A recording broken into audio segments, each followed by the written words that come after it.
Team 17.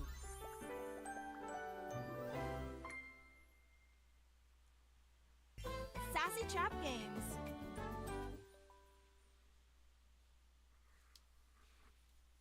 Date everything.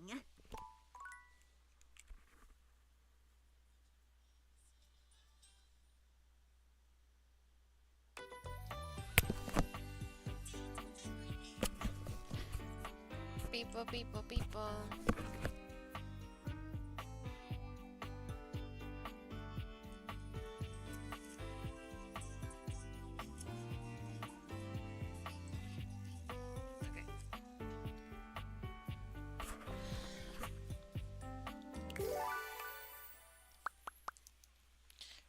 Beep.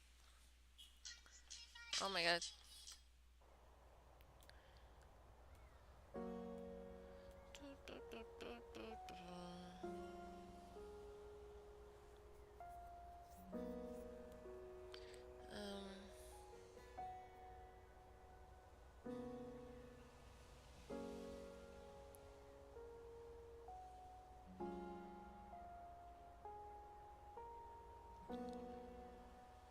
What is this?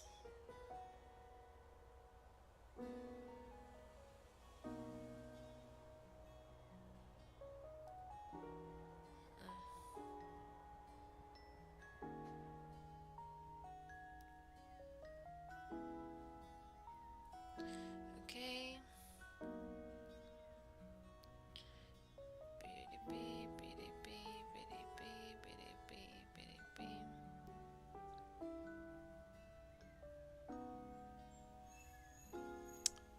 Okay.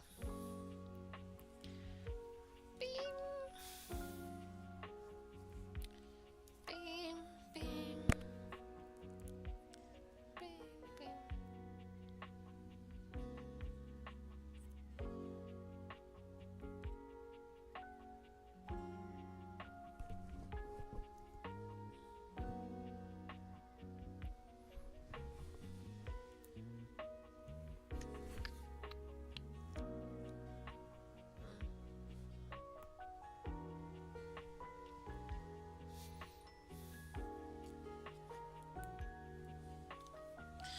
Okay.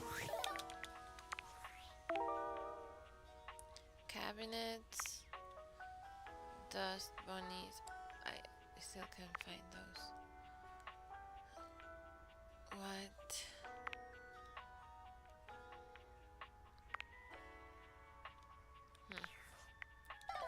Okay. I don't know who to talk to exactly. Ya no me acuerdo cuáles cajas le he hablado. He hablado.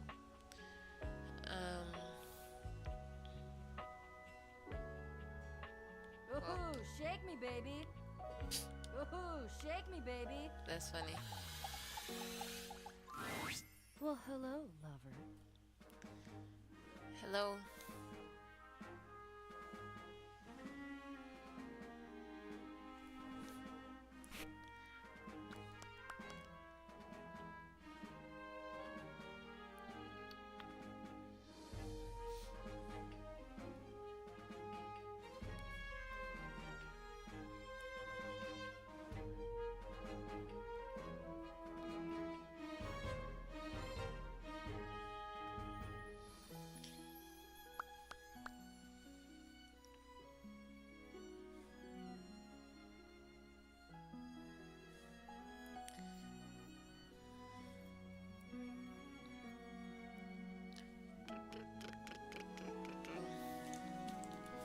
Back for more?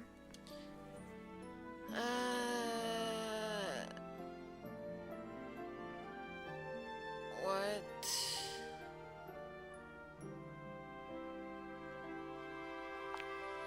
Oh my god. Really? Really? Is this realization? Oh, It is, right? Everyone's talking about it. damn. No, I can't do that yet. Well, I fucked yeah. up. What do I have to do? What's next? I have a grappling hook.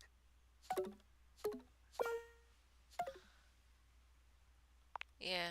You have to go on a quest. Awesome. I'll be right here. Fuck. Fuck, I shouldn't have done that. Fuck my life. Ugh. Damn. Okay, apparently I need to find a very small door that has like a treasure or something. I don't know what. These are a lot of boxes. Woohoo! Shake me, baby. Huh.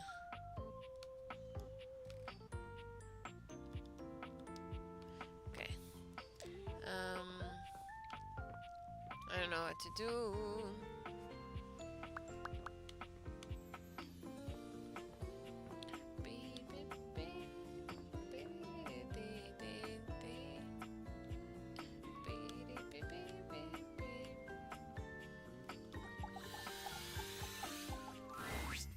Hey, so glad. I'm always thinking of our. Hope someday we get to do it again.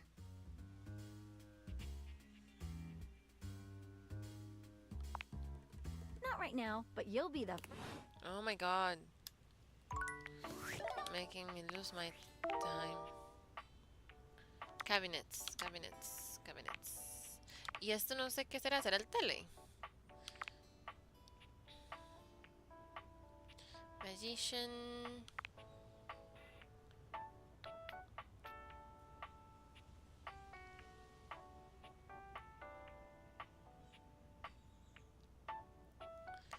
It's find another, maybe through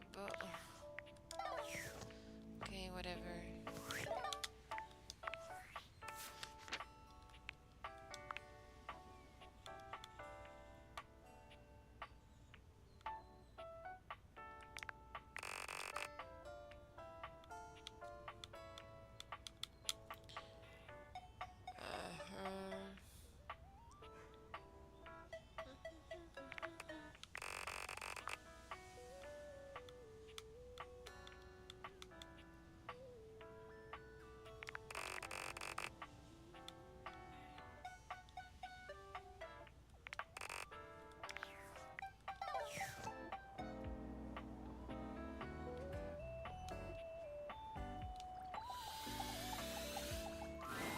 A handsome stranger with a model-esque beauty stands just a few feet away from you, posing with a hand in his hair, as though he were in the middle of shooting a perfume ad.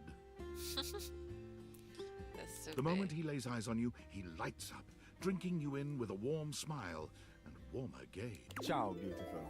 What are you doing?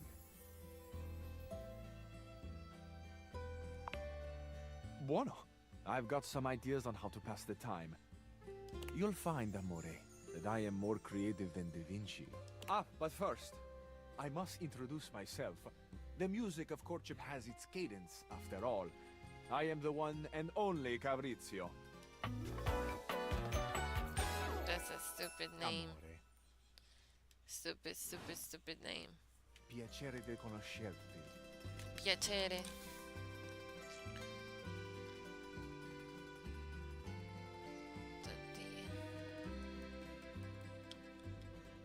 Fuck. Bustan. ¿Sabe qué?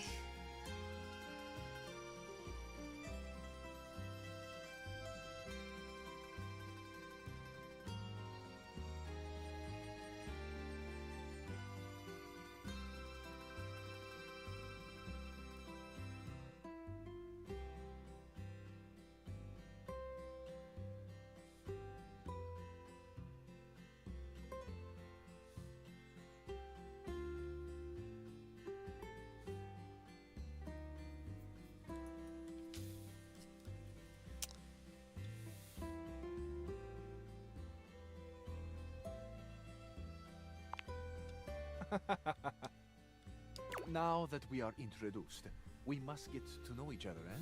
Let us begin with a simple do you?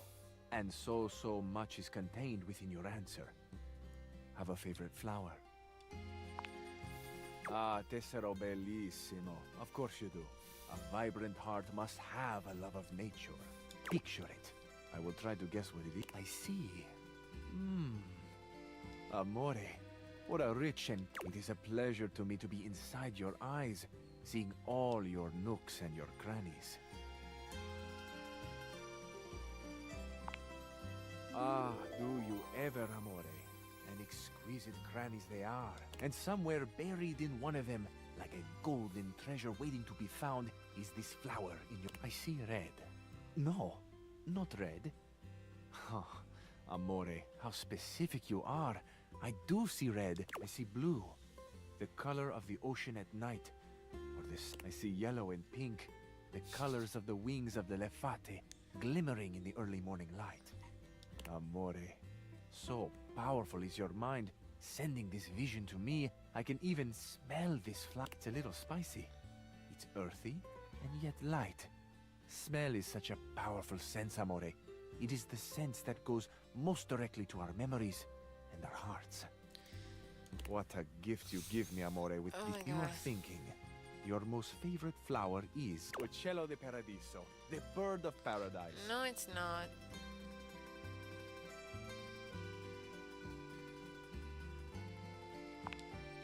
Oh, no? Amore, what can I say? I am so sensitive and so open. I must have picked up something in the air around you. And it has led me this can mean only that I have not brought my full attention to you and I have not truly focused on you. For that, I offer my humblest apologies. You are deserving of all of me, amore. I shall not fail again. What is this? I'm kind of sick of him calling me amore.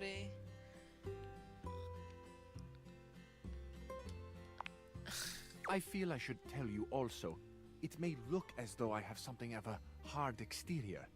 I have heard before, though not from lovers, that I can sometimes... But let me assure you, nothing could be further from the truth. I am open. I take great pleasure in being so, open to the world, to experience. I am open to you, amore. Will you grant me another gift? Will you share with me more about yourself? What do you love? What makes you cry? What inspires your passion?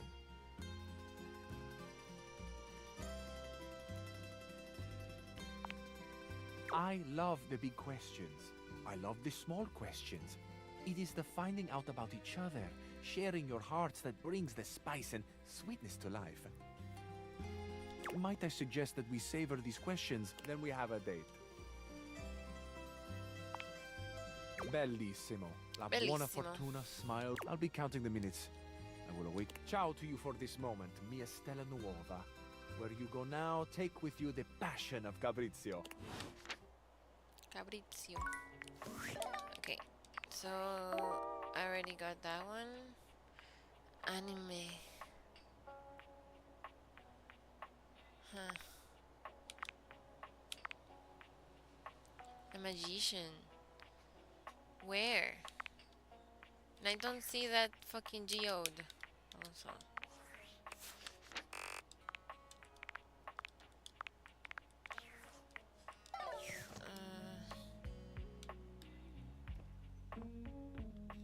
Supposedly it's in like the office, but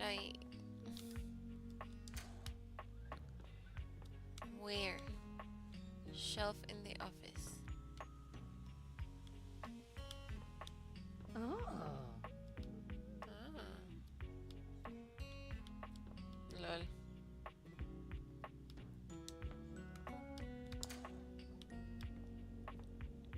Where the fuck? Oh.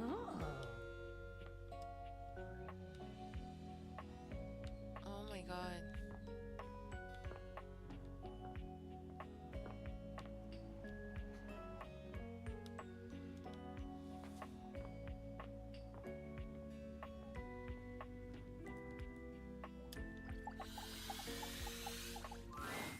Hey there, buddy. You wanna take a load off? I hear that. You relax and... Where are the DOS bunnies? I cannot find them.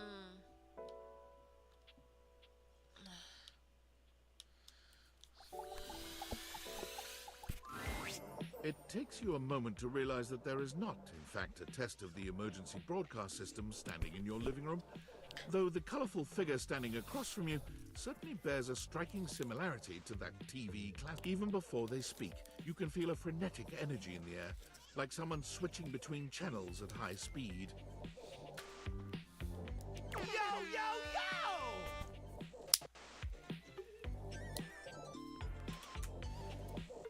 Don't Yo, touch yo, that yo. dial, cinephile, because my favorite studio audience is now with the VIP attendee, the Uber viewer, and sometimes wooer. The supreme dream who makes this flat screen. The Okay. fantastic red shirt means you're ready to flirt. What the fuck? How can I cater to my greatest spectator? What? Sure, Man, whatever. let's get ready to rumble. Before we get to what's on my screen, let me properly set the scene. Uh-huh. The name's Telly. Rhymes with Nelly. Like, Like what? whoa, Nelly. Did you know Telly offers 5,000 channels like an endless deli? Yeah, that's too much energy. Holy smokes, folks. So ask not what your country can do for you. Can you dig it? I don't want to be mean. But I don't watch TV. Damn straight. It's one small step for man, one giant leap Yeah, for yeah. 5,000 channels is Yeah, the 5,000 Can Valdiviflix compete with that? Or What? even Viewloo? That Valdiviflix copycat? Valdiviflix, that's Telly fucking... shows are must-see. funny. Their programming's just musty.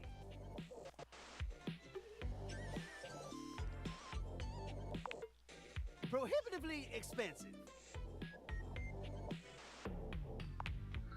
Can't fault a TV for trying. Anyway, since you're here, my dear, unwind from the grind, view that cue till you go blind.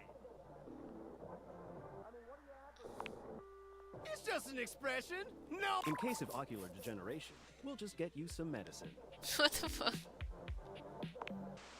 Floating programming, floating, optimizing for comedy, ha. Pratfalls and close calls from straight to your eyeball. Yeah, Mr. White. Yeah, science, bitch. That's fucking great. That's awesome. I love that. Wait, taking a picture. There you go.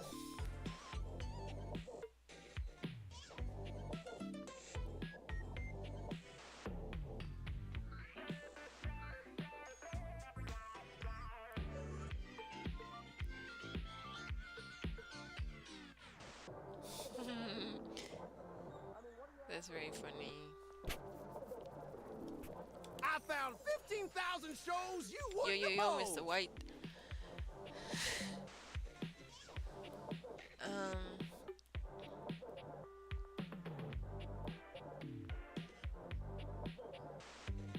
Okay.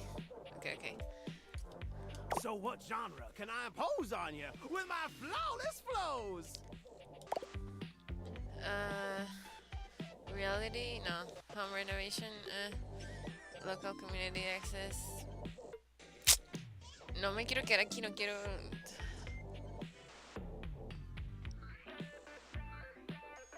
I don't know, whatever. Yeah. Wait, seriously? I just told you that I have, and you want to watch the community access station? Look, I'm gonna be straight with you. You're cute and all, but there's no way in hell I'm watching the community access. There's literally an endless bounty of quality content now, and I'm not gonna waste my precious time on planet Earth watching some old fart playing amateur xylophone for 6 hours. You get it, John? Lol.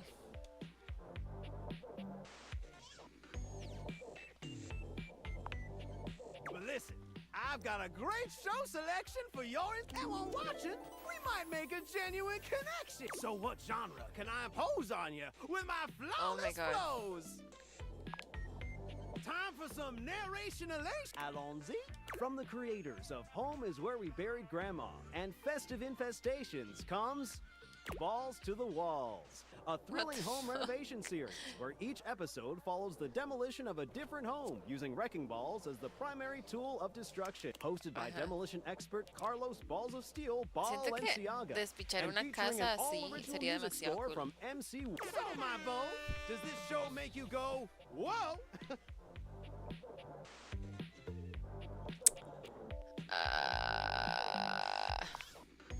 Noise. Nice. Let me just get us Shazbot. I've made a huge mistake. That show I promised you we'd view just moved to Oh, hell no. Valdiviflix for more revenue, boo.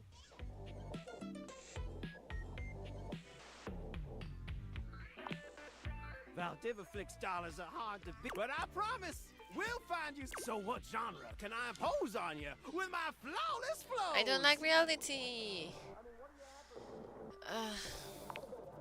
So that's who you giving your rose to? Looks like the tribe has spoken. Very clever. I'll assault you with my... Hey, look, it's a slant. All right, my delight. I'll give you a reality infusion in 4 cougar Thrust into the wilderness and stranded in a remote location miles from any plastic Oh my surgeons. God. 10 older, attractive women must rely on their wit, resourcefulness, and cunning to battle for survival and Qué outsmart their putas. adversaries. 10 actual cougars. With tensions running high and Yep. cougars lurking around every corner, alliances will be formed, rivalries will emerge, and the women must dig deep within themselves to prove once and for all which cougar has the... So, my daffodil, shall we commence with this TV and chill?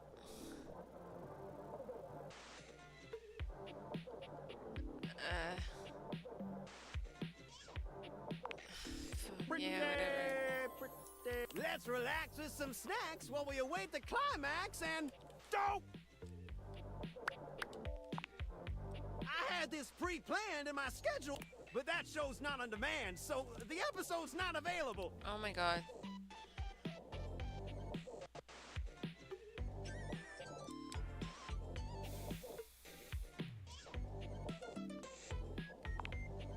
But no prob, heartthrob. I've got 15,000. So what genre can I impose on you with my flawless flows? Makes sense, makes sense. Just, one more thing.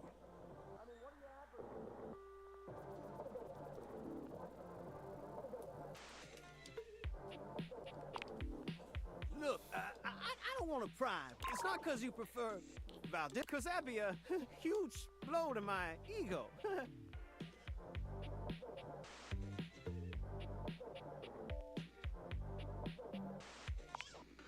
All good, all good. And if you swing by later, who knows? What the fuck? Okay.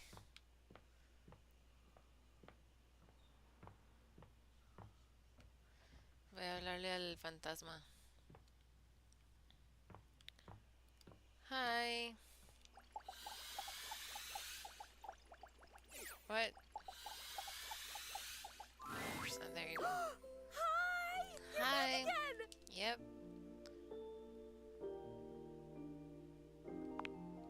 Aw, you're so nice. I'm great. I feel great. You're great. You're here. You're the only person I know. Did you know that? That's just wild to me. Can you imagine if you were a jerk? Huh? What if the only person I knew in the whole world was a jerk? That would suck. Oh, because I've known jerks. Like back when I was alive, I knew one. Ooh, he was a bad one. Like if you took a normal jerk and then you put him on stilts and you put him in a sumo suit, so he was like Yeah. 3 times the size of a normal jerk, that was this jerk.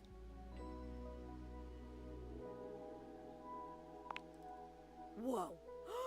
Oh my god, I remember someone. It's you. It's you being here. You're helping me remember and feel all this new stuff.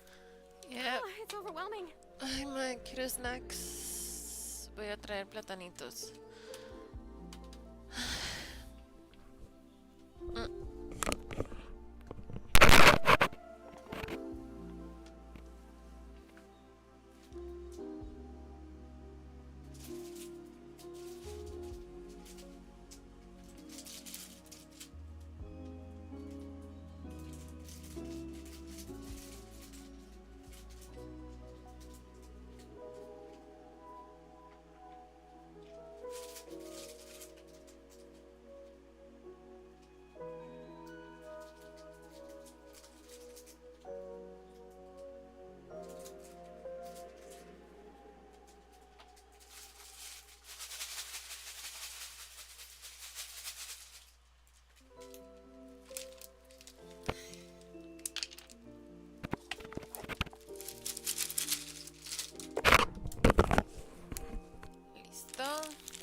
Ay, mi agua.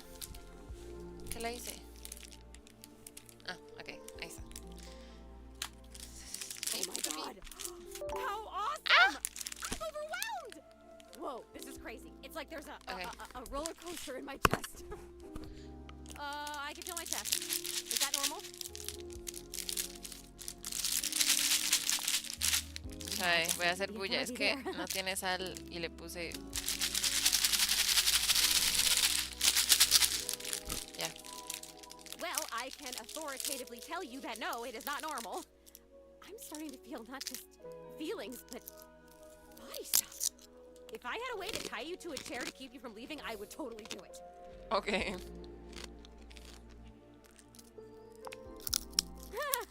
Yeah, I know. I wouldn't really tie you to a chair. That would be weird. I mean, I think.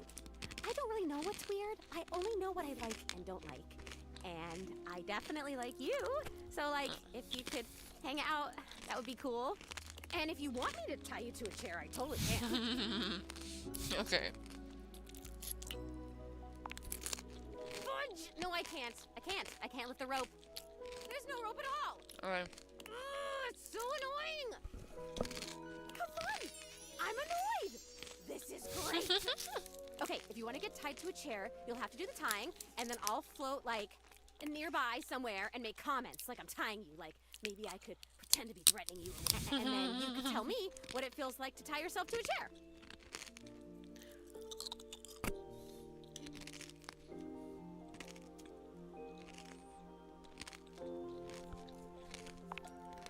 Shut up. Sorry, just got excited. Okay. Calm. I have to tell you about the memory I had. It's about the jerk. Yeah. He actually used to live here. His name was Rudy, and when I knew him, I don't remember exactly. He used to wear this really long vest. It was like dark green or light brown. Para quien está viendo, una advertencia, este personaje tiene como temas de violencia o algo así. Y es el fantasma que está en el ático. Supongo que algo raro pasó. Solo ahí para que sepan. He was older than me, I know. I think, at least. How old do I seem to you?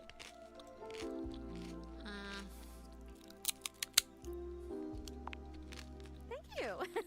Still, I am pretty sure he was older than me. Oh, and he was super into witchery and stuff. He was always coming home with crazy books and bags full of crystals and oils and herbs. Sometimes I would walk by this house at night, and I'd see the whole attic window just lit up with candlelight flickering.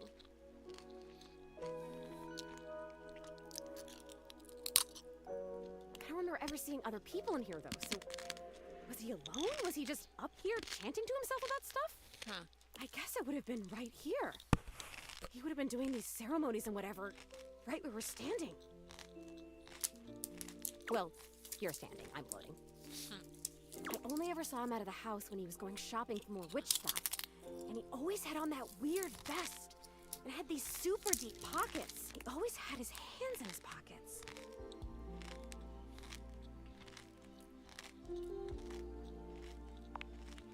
Zoe flickers, like someone just adjusted some spectral cable tethering her to this world. Damn it, no! I'm gonna go away soon. This stupid disappearing thing has never bothered me before now, but I want to be here. I want to talk to you. I'm onto something. It is so frustrating to really want something and not be able to keep it. I've never experienced this before. Oh my god, this is so strange. Can you actually do me a favor? I used to have this necklace. Really pretty little gold necklace. I remember it had a pink heart pendant. I haven't thought about it in years, but all of a sudden, I can't think about anything else. It's important. It's really important. Okay. All this talk about Rudy, somehow that necklace is connected. That necklace... Rudy? Maybe I was wearing it when I died. Okay. Entonces este mae Rudy la mató. I think I need it in order to remember. I want so badly to remember. I can't go back to just floating around up here and not remembering anything about my life or who I was, to feeling so alone now that I can feel. I need you to find that necklace for me. Have you seen it?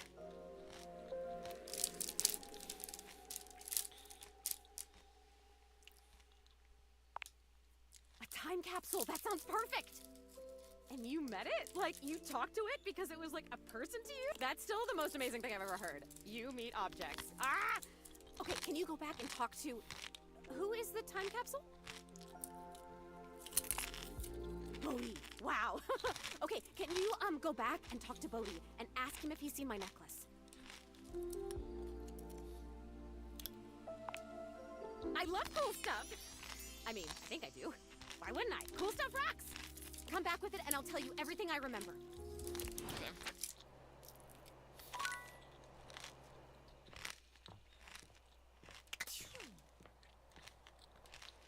Ok, ya no tengo carga en los lentes. ¡Hijo de puta!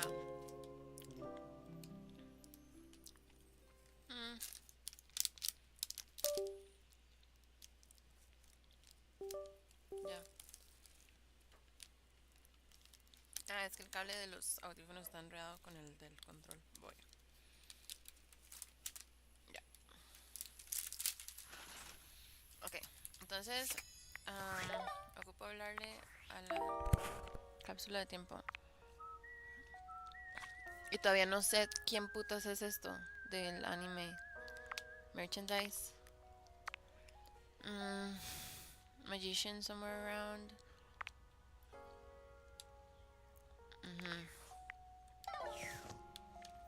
Okay.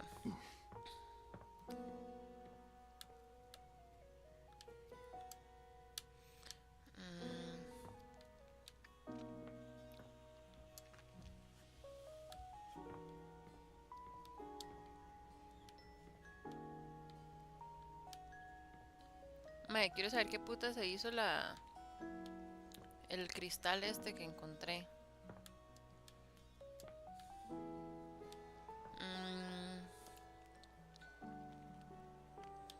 ¿Qué estoy buscando?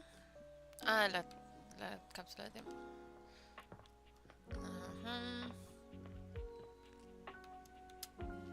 Alright. Hey, I was looking through my various items inside my capsule, and I found this cursed little necklace. It's pretty bodacious if you ask me. Yep, just getting a bad vibe. I thought it might have been gas, but instead it was definitely this necklace.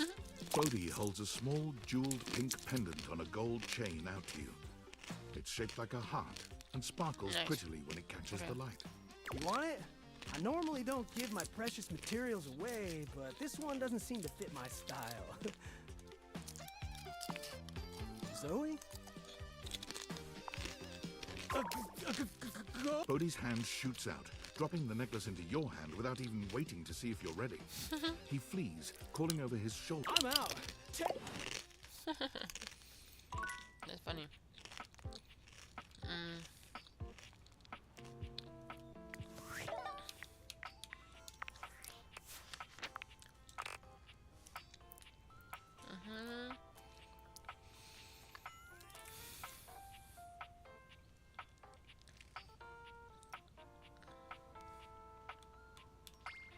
Okay.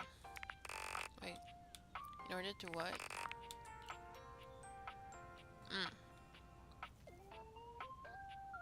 Okay.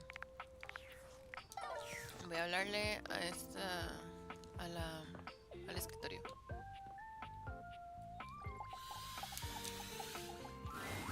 Dasha is lifting an enormous stack of papers over her head, standing on one leg, barely breaking a sweat. She drops them as soon as she sees you. Hi.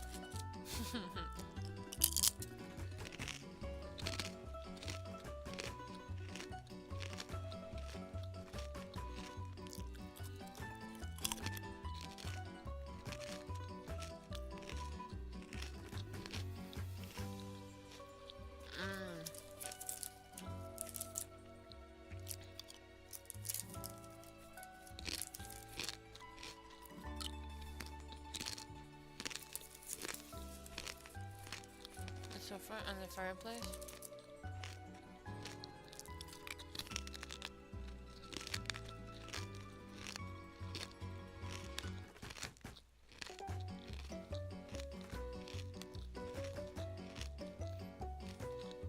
Okay. Ow. It is going excellent now that you have arrived. After all, today we have practice date.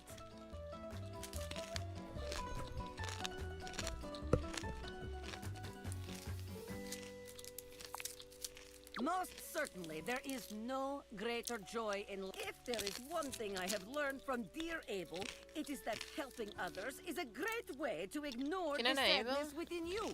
La mesa. O el sillón.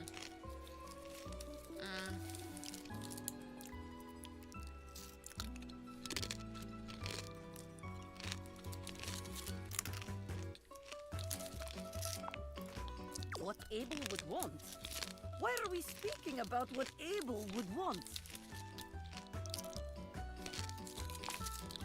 Of course I do. Don't we? Abel is beloved by the entire house. He is kind, smart, supportive, handsome. What do you mean by that, Why are you looking at me? No. We are wasting time that is meant to be used for your date. That is enough of that. Come. All right. Here we are on our first date. Where have you chosen to take me? A restaurant. Yeah. A classic for a good reason. We will gaze into each other's eyes across table and feel the sparks. Come then, let us go to a restaurant in our imaginations. Here we are. Shall we share appetizer, dear date?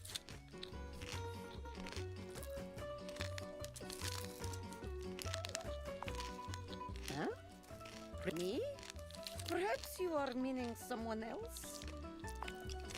This imaginary restaurant is like herring in the barrel, as my father always. Perhaps our waitress has impressed you with her pretty smile? Oh, well, that is one way to but sharing appetizer is also excellent way to get close.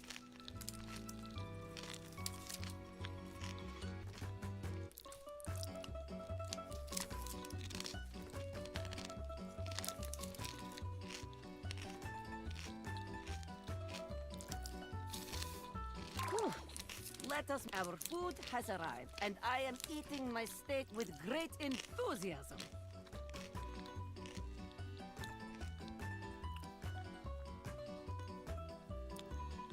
What do you do next?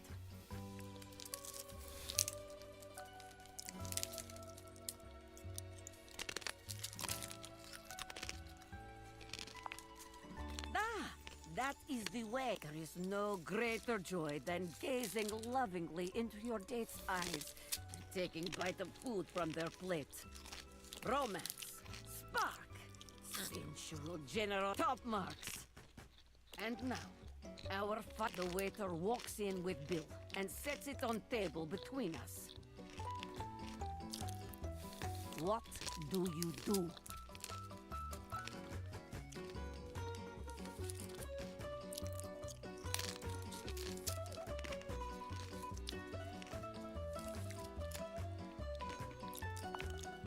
Important question. Who pays?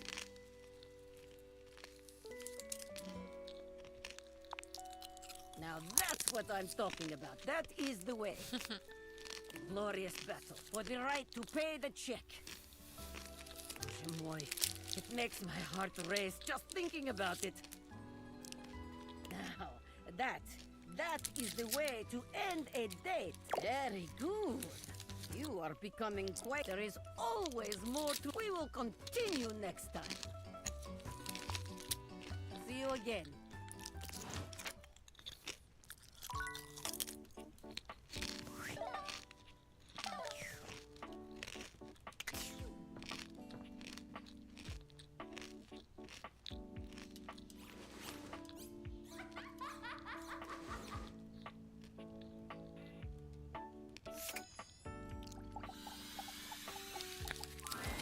You see a curvy, grey-haired beauty dressed in an outfit reminiscent of a famous old gentleman's magazine. She winces at the bright light you've brought with you. A cute, bunny-shaped creature is clutched in her arms. Oh, my goodness, that is bright. Startled me a bit there, honey. It's all right. My name's Dolly, and I'm a dust bunny. I live under this big ol'... Howdy. Howdy. Well, I live lots of places. I suppose you could say I'm a bunny of the world.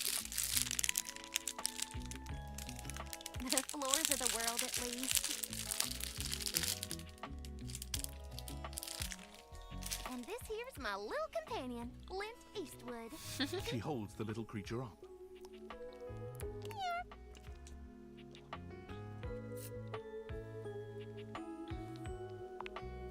Put a finer point on it, why don't you, honey?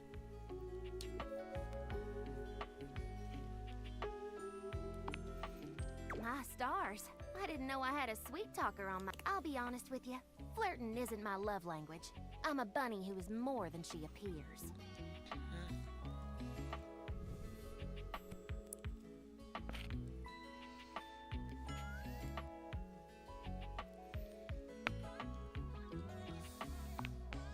It's all right, honey. I'm easygoing. You got something for me, or should I get back to work?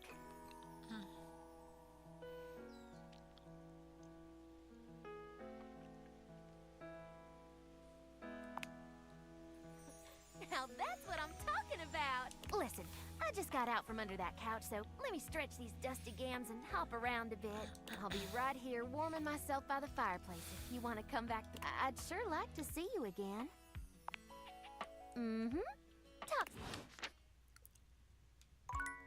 Okay.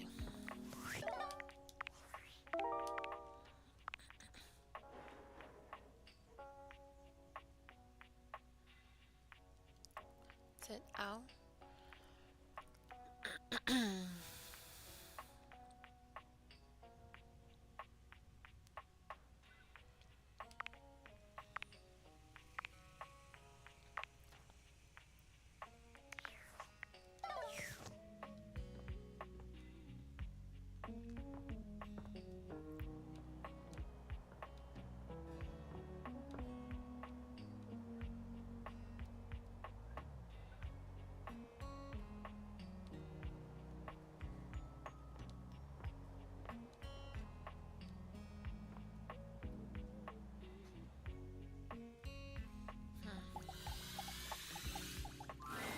The frazzled figure standing before you has the sort of overworked and underpaid co-worker energy you've not seen since you started working from home.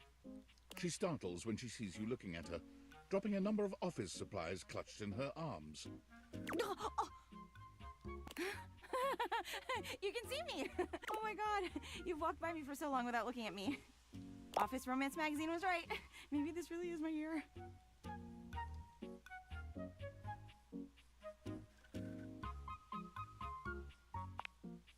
Oh yeah, it's the leading publication on office romances for office. It said my love life was totally gonna be on fire this year.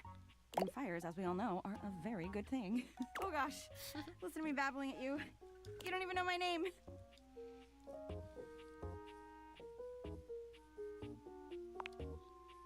Yes, yes, I'm Penelope, and I'm your office supplies.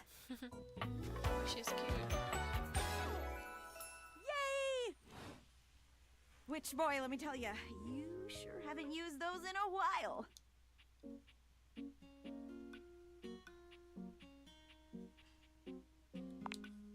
Thank you. It's great that you're here, though, because now you can bear witness to the resurrection of Penelope Office. So what if no one's using me like they used to? I'm not dead yet.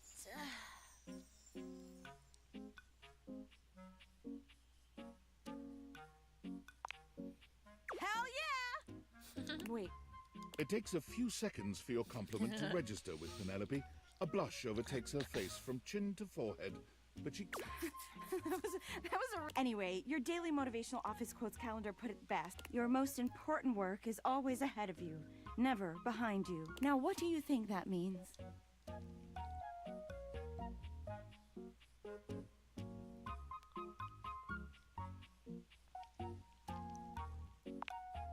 Oh, well, yeah, I guess. But I'm pretty sure this is saying I've got an ass that won't quit.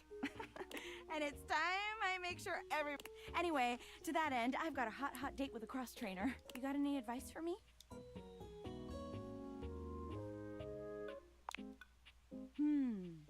I have arrived to do battle! Oh, there he is. I meant just what I said. Prepare. Wow. See you later. Lol. Oh. Ah. Oh.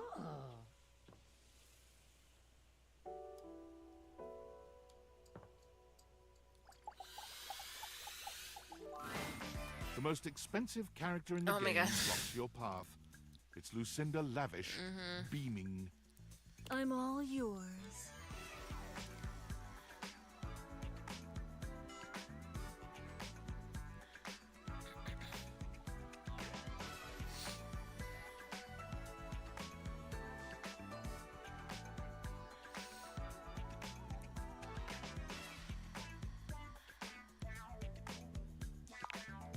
Not convinced? Huh. Maybe I've only shown you one. Maybe Lucinda Layered will show you some more depth.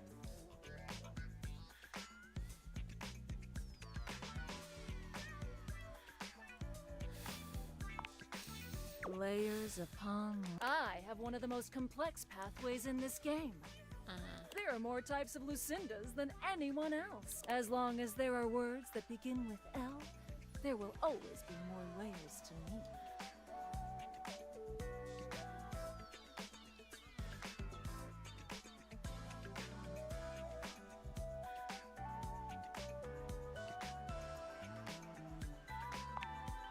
Exactly. That Lucinda is one of my very favorites, though she has no place. And our conversations, they drip with care and emotion, with well-written options for you to choose, like this one.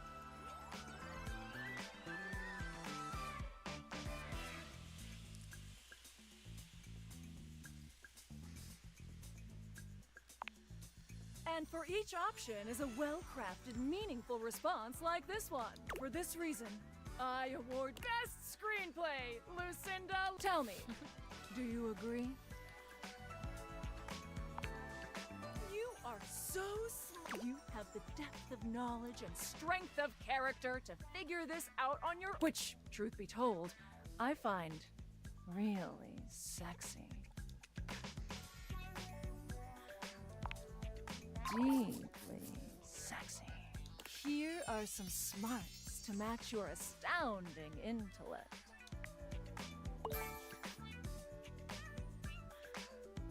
Okay.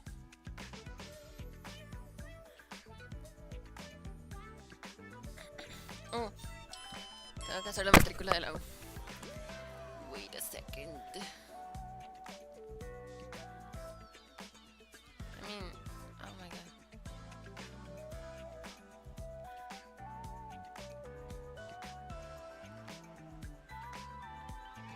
O sea, bueno, tengo chance todavía.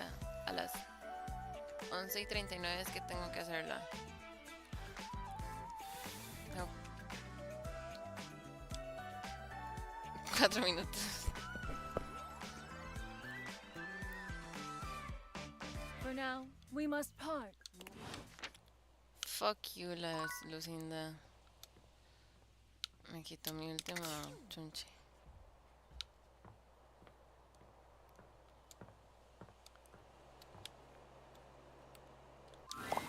You're here! Is that... That's my necklace, isn't it? Yep.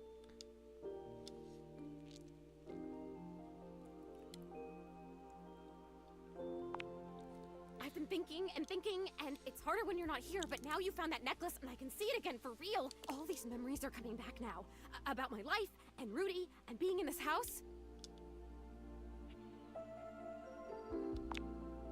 Thank you. You're the only person who can see me.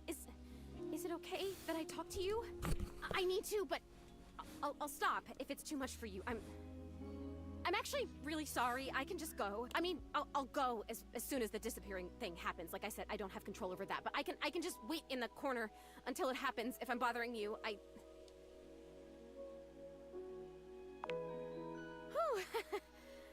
Sorry, I guess I've always been pretty excitable, but lately I cried again, you know. Last night I was looking out the window at the sunset, hoping I'd see you again, and I've totally seen a sunset. Just because I'm a ghost doesn't mean I don't notice things. I notice a lot of things, actually. Be surprised if you're just in one room for like a million years. I know these floorboards so well. But the sunset, it was so beautiful. It was purple. I didn't know the sun could do that. And I cried again, and I wanted to tell you. That's very cute.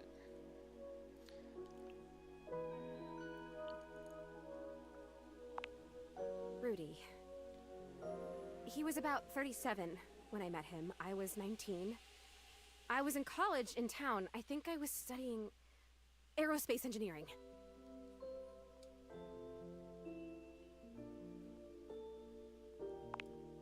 It's what you study if you want to be a pilot. I really wanted to be a pilot. I always loved to be on planes. And I loved the uniforms. I wanted a little set of gold wings for my jacket. Plus, there weren't a lot of female pilots back then, and I wanted to be a pioneer.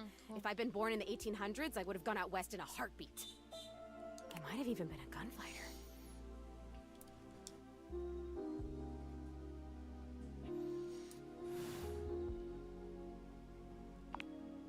Well, no, not officially. I had a great water pistol, and I was a really good shot with it. But I mean like pioneer in the personality, mental kind of way.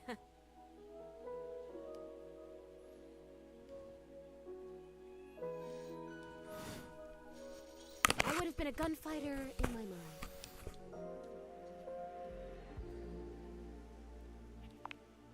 You really do tend to get me. I appreciate that. But, Rudy... Ok, ocupo hacer la matrícula ya. Bueno, en un minuto. ¿Sabe? Ahí está.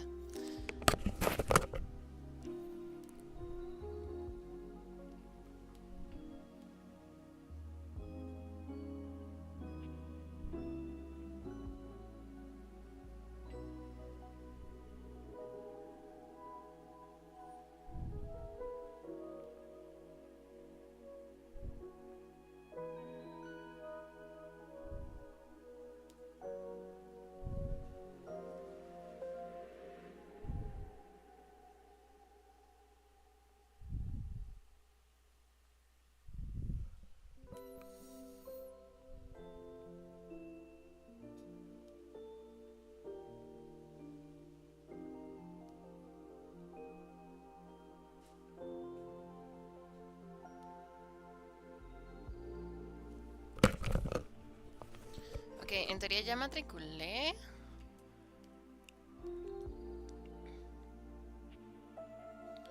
Nada más que dice que está sujeto a que alcance el cupo mínimo porque todavía no hay suficiente gente en el grupo. That sucks. No quiero ir a la mañana, Mae.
sale una materia aprobada. ¿Por qué putas? La otra que aprobé sale como matriculado nada más. Y humanidades sale como equivalente, eso sí. Pero los demás... ¿Qué varas? Bueno, whatever. Después no me preocupo por eso. He was pretty good looking, actually. His hair was going gray, which I always thought was kind of hot. I had a crush on Charles Binberg when I was a kid because his pictures were all in black and white and he had blonde hair, so in the pictures, to me, it looked gray. And he was a pilot. I wanted to be a pilot. I had a crush on Charles Binberg, and I always wanted to be Amelia Earhart. Anyway, he used to be kind of a hippie. The house was almost a commune kind of place, according to my parents. Oh my god, I had parents. I haven't thought about them in so long. I didn't even remember them. I think they loved me. They're coming on fast. Okay, must stay focused. So yeah, by the time I met him, that had all ended and he was kind of a loner. I would wave to him whenever I saw him, but it took him like months to wave back to me. Even to wave. I think I turned 20 by the time we finally said hi to each other.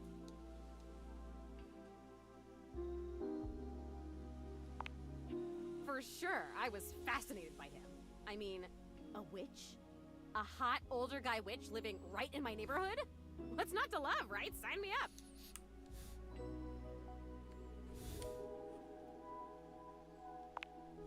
I made it a point to be walking by when I knew he'd be outside. He'd be gathering herbs. He used to have a little garden in the front yard out there. Oh man, did it smell good when it rained. Smell. I can remember smells. Oh my god, do you know what fried chicken smells like? Or roses? Or freshly mown grass?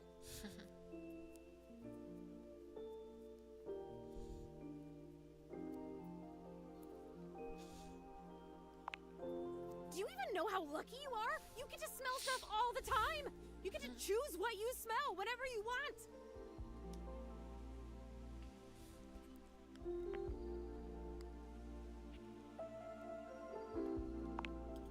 Oh, you're so welcome. It's the least I can do after how much you're helping me.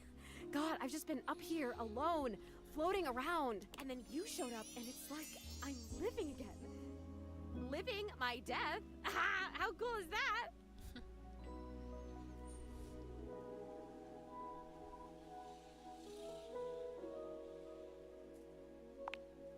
I started coming up to the house to do, I guess you'd call them seances? It would be just him and me up here trying to make contact with ghosts. No, not that He would always say that it was important for the energy in a seance to be just right. There's something about my energy that he thought was really special, that I was gonna help him finally be able to talk to the other side. Apparently that's part of what he was looking for with all those parties he used to have. He was looking for the right combination of people and just never found it, but I was different.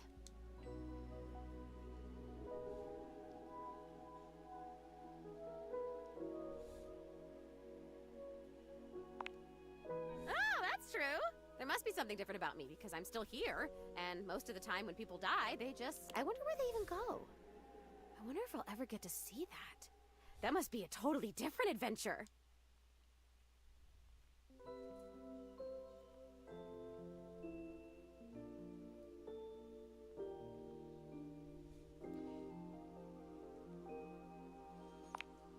I don't remember how I died. I remember so much other great stuff now.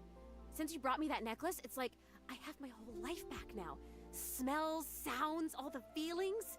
It's so amazing. But the how I died part, I guess that would be an important piece of unfinished business, right?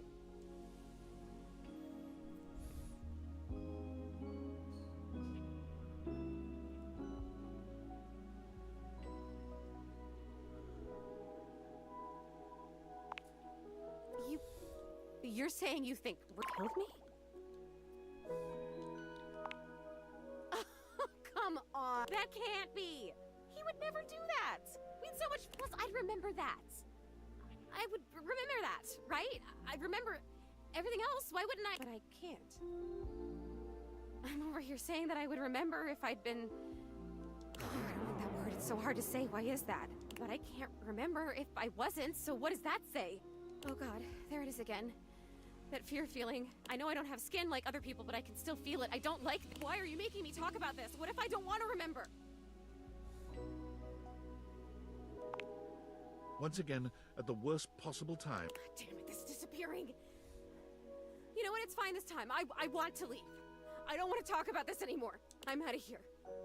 Come back if you want, or don't. I don't know. Just... Okay, please come back. Just not right now, okay? Just... Right now, just leave me alone. Leave me alone!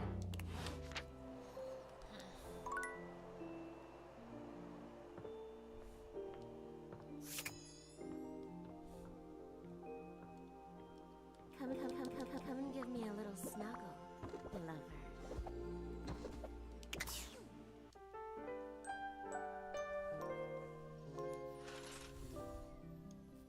Lol.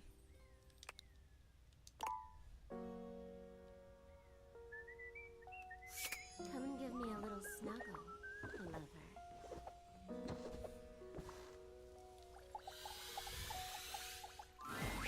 An armored warrior of some kind stands before you, a massive sack of loot slung over his shoulder. He greets you cheerfully. Something about his smile. Hey there! I'm Michael Transact, but you can call me...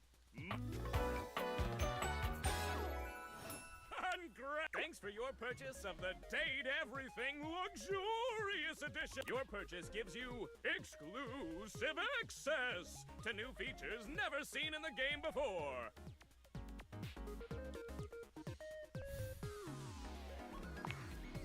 Exclusive access to the fantastic rich. Exclusive access to the art. Exclusive access. Exclusive. And most importantly, exclusive access to me and my store, baby.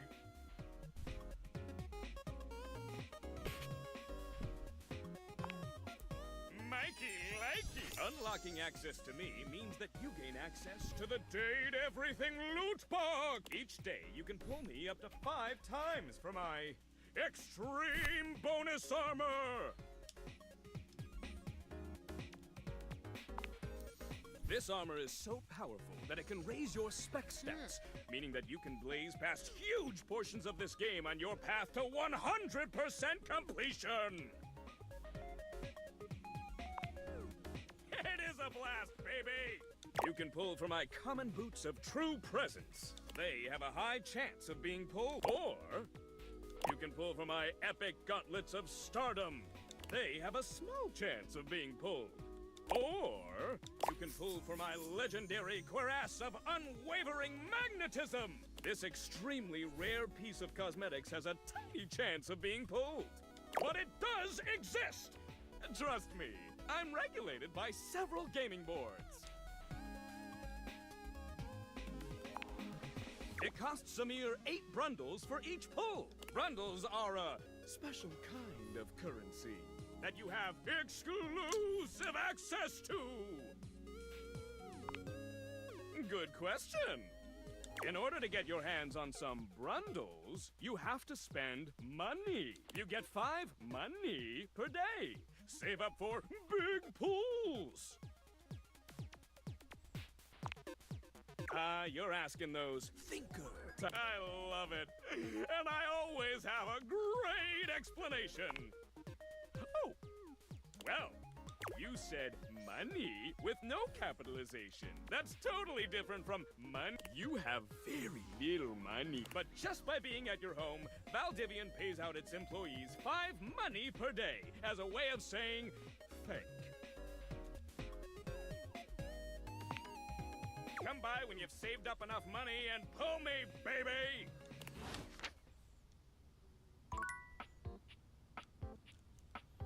How do I see how much money I have? Oh. Oh no. I thought it was a... What? Huh.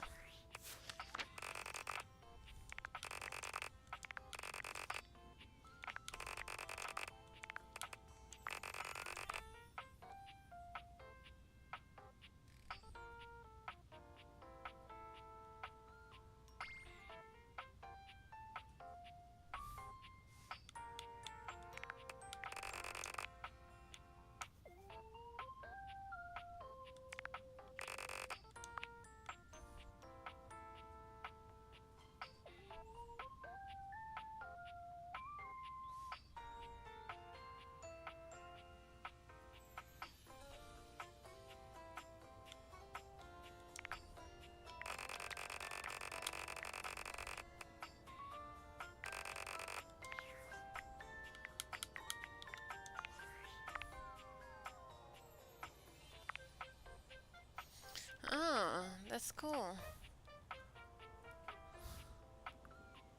Huh.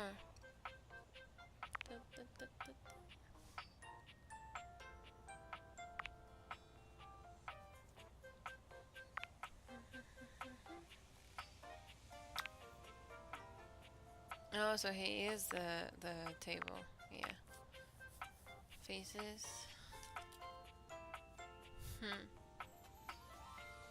That's very cool.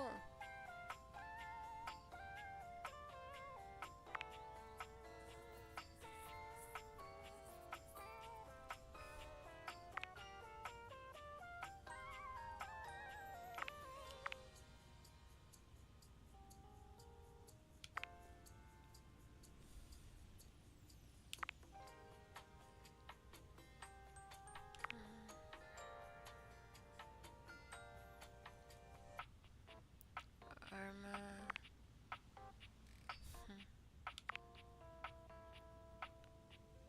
Art concepts. Who is this?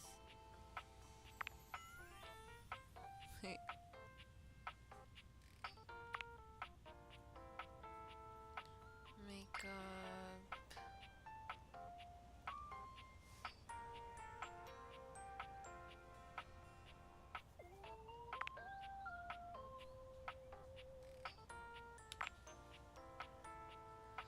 That's very good too. Okay. I don't know what to do anymore. Me dio sueño.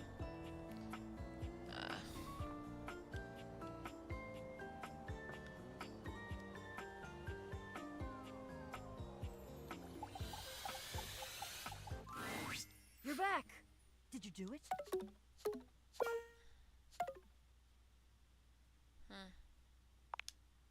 Ah, come on! You have any idea how cool that? Very. Okay, I'm here. Do.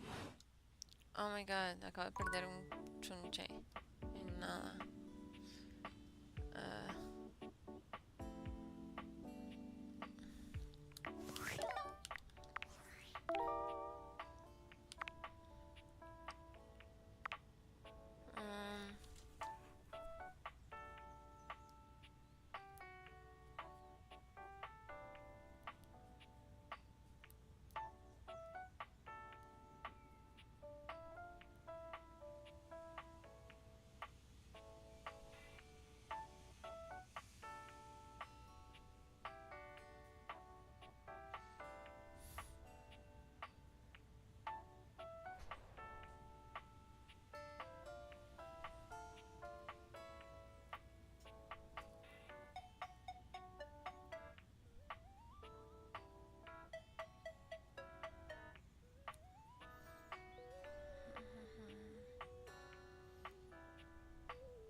I fucked up. And I can't do this anymore. Cause like I was... Esta vara de... Era como una geoda de amatista. Y le di como skip a la vara. Entonces yo no lo puedo conseguir.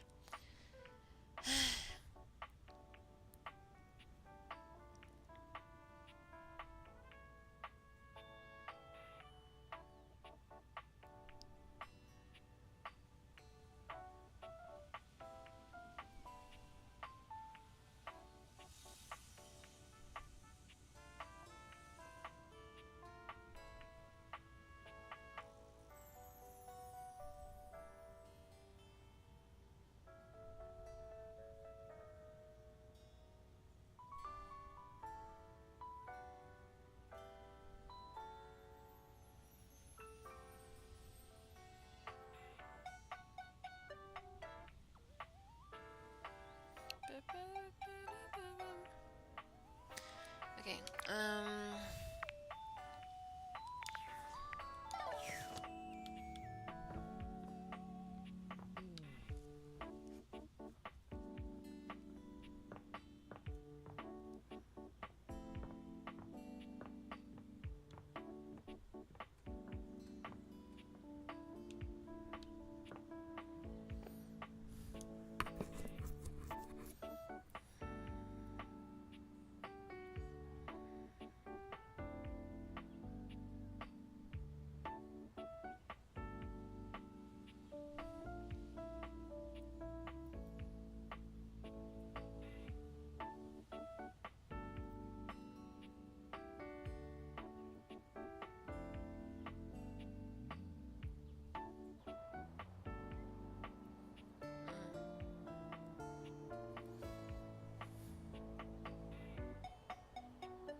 is this bobby pin? Boo! Yeah. Hehe. Did I? Damn, couldn't you have maybe screamed a little or something? That's like saying, oh, that's hilarious, when someone tells a joke. Like, bitch, if it was hilarious, then laugh. A little hee-hee-ho-ho won't kill you. But look at me going on when we've got business to discuss. Oh my god. Me subí demasiado. Okay. Welcome, recruit, to the future location of the heart of the Pin Crime Syndicate. Bobby gestures expansively to the laundry room. Just look at all the opportunities here. Oh yeah, I like the sound of that, boss. So check it out. I call this one Sud Scam. You go out around the house, spilling stuff all over the place. You know, by accident. Wink. They wink at you 4 times in a row, huge and exaggerated, just to be sure you're both on the same page. When they're like, oh man, what do I do? My clothes are ruined. You tell them you got just the person for them. And you send them to... You wash their clothes. And while that's going on, I go through their pocket. Next thing you know, we're rolling in the dough.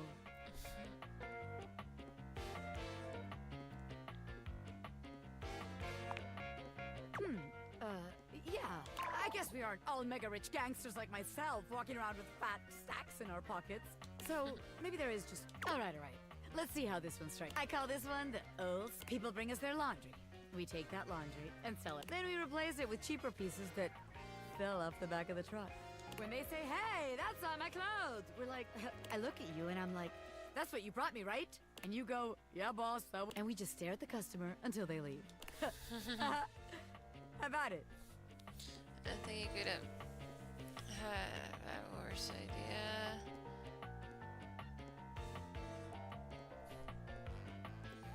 We're going to get much money for any of the clothes in this house.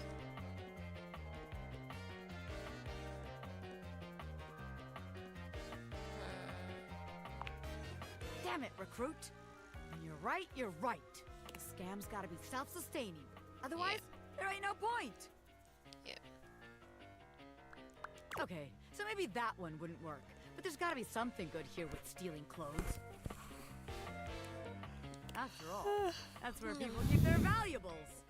A red-haired laundry hamper explodes into your midst, all rage and indignation. She points at Bobby with a trembling hand. Stealing clothes? Ah! What the hell? I won't let you take anyone else! Never again, you hear me? Never! Calm down, you harebrained harpy. I'm just spitballing ideas. She points at you now.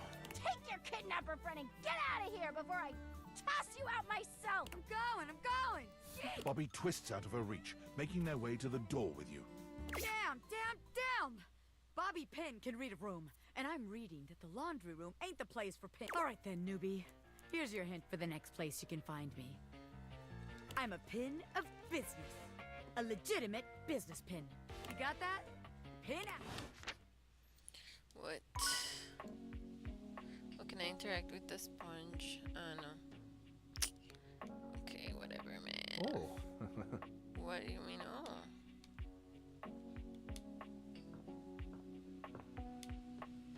Oh. What's happening? Oh. Como que me agacho?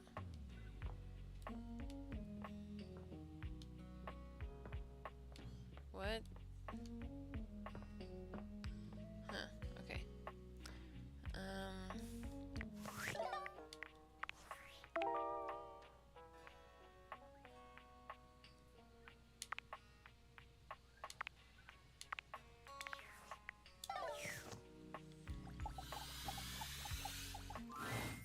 Normally, when you aim your date viators at an object, you see one personality only. But this time, there are 2.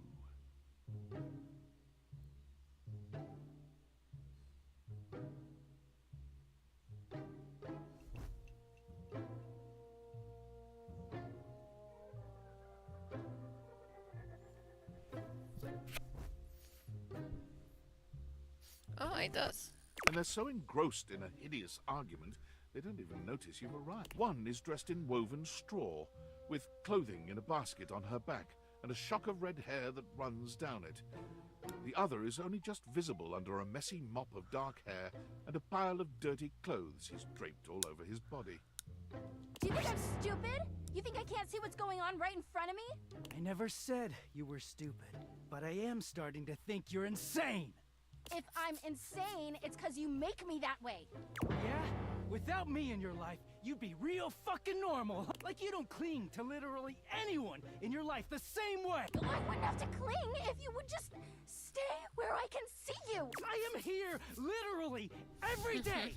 I can't have a minute That's to myself. funny, because the clothes get lost. Yeah.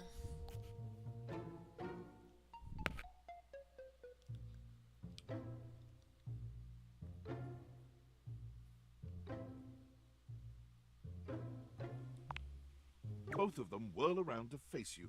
Their expressions change. Oh, hi! I'm sorry you had to hear that, but please... Yeah, Just fine. The energy in the room may have dampened, but there's still a thick tension in the air. Oh, don't worry, we didn't. Oh dear, we haven't even introduced ourselves. Though, Durkee and I know you well.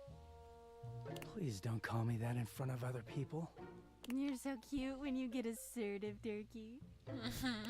Anyway, I'm Harper, and I'm your laundry hamper.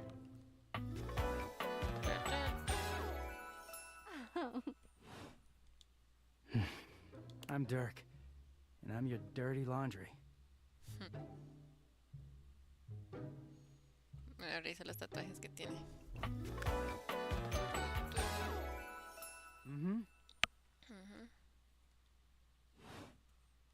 Whoa there! My content aware has given me a tickle. Harper and Dirk have a relationship that isn't exactly the healthiest. Yeah, no shit. It could be triggering for people who have dealt with toxic and abusive relationships. If dealing with that kind of behavior in a light way is just... You cool with that? Or you want to skip it? I'm okay. On with the show. Yeah. He is a very dirty boy, isn't he? Harper. Harper stomps on Dirk's foot, beaming all the while.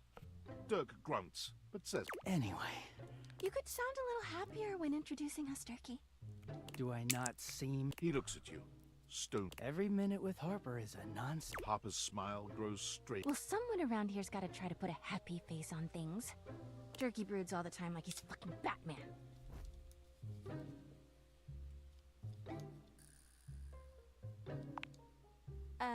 Yeah? You know, the baseball-themed superhero who patrols the stadium of Baseball City. What the fuck? Kinda weird you've never heard of him. Don't be rude, Durkee. I'm not. It's just... Not everybody keeps their nose in a comic book like you do. Well, not everybody needs the level of escapism I do. There's an awkward silence. And then You know, because they're not dating the laundry hamper equivalent of a bamboo finger trap. Harper is silent for a very long time, but you can feel another argument coming. Just as she opens her mouth, you speak first.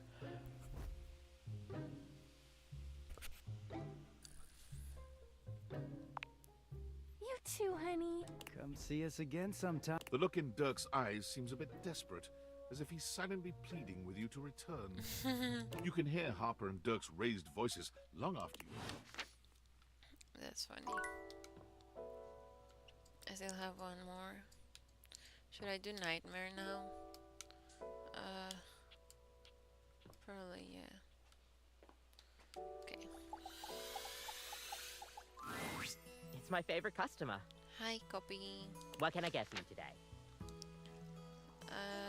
Latte. Sure thing. One Kopi gets to work, grinding and pouring and mixing. and voila! Is there anything you'd like to know about the latte? Well, that's the Italian word for milk. If you're in Italy, you have to order it as a cafe latte. Otherwise, they'll literally just give you a glass of milk. Right? I don't think No, my it's nerves not. can handle being handed a glass of milk like She shudders violently.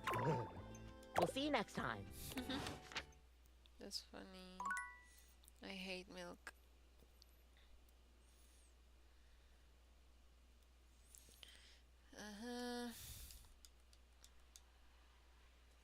Okay. Now we go. Ay, bueno, mentira, tengo que hablarle al fantasma.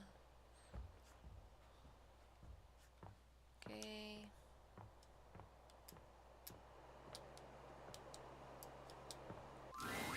Oh, it's you. Hi.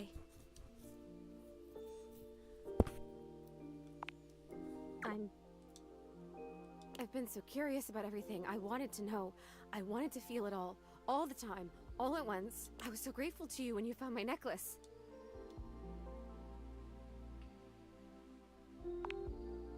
Now I've run into this thing. It just feels like this huge, sticky brick wall in my mind. How did I die? What happened? Was it Rudy? This person that I thought was my friend?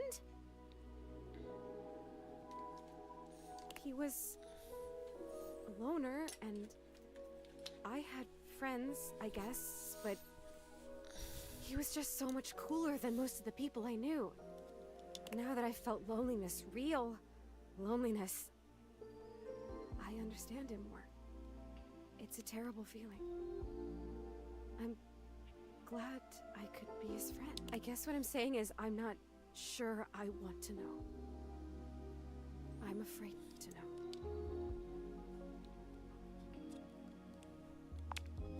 I think I know now.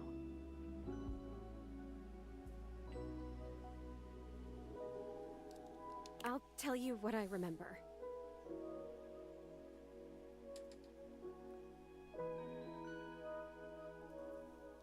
We were having a seance up here, like we'd done before. Candles and the symbols on the floor. He said we were trying to contact his father. He died when Rudy was just a kid. We were usually trying to contact Rudy's father. We tried for like a year. And he was just getting so frustrated. He kept telling me to try harder. At first, it was encouraging, but then he just kept getting more frustrated because it wasn't working.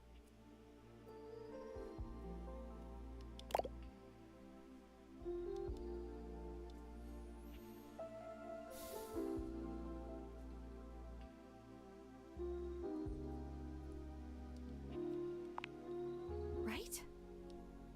But he was my crush. I wanted to help him, so I tried harder.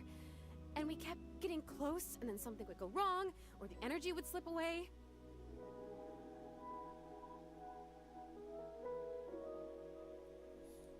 Finally, I got fed up too because I didn't know what else to do.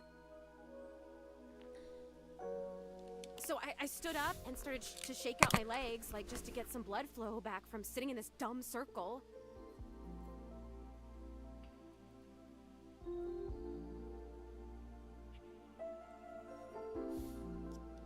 Is it even a circle if there's only 2 people and a bunch of candles? I mean, come on.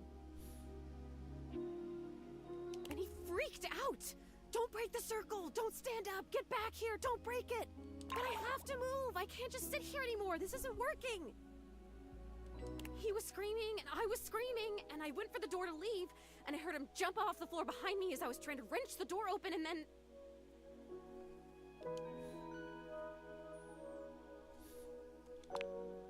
that was it. I fell. I fell, and I remember hearing my neck break.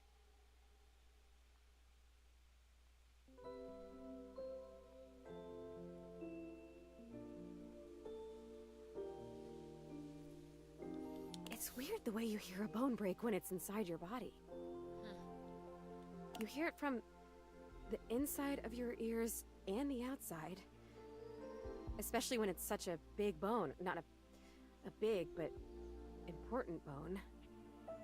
I remember feeling the sound before I felt the pain. And then the pain was only like a second. And it was over.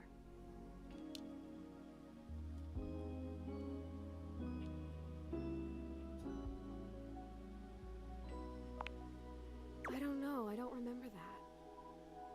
I didn't see it, I guess. I just remember that felt sound, and then I was here.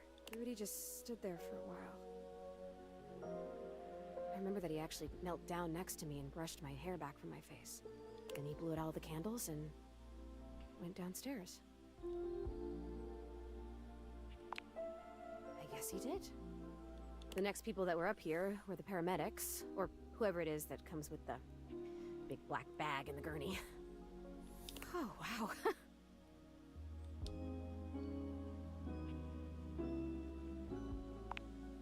Rudy was up here with them, with the cops.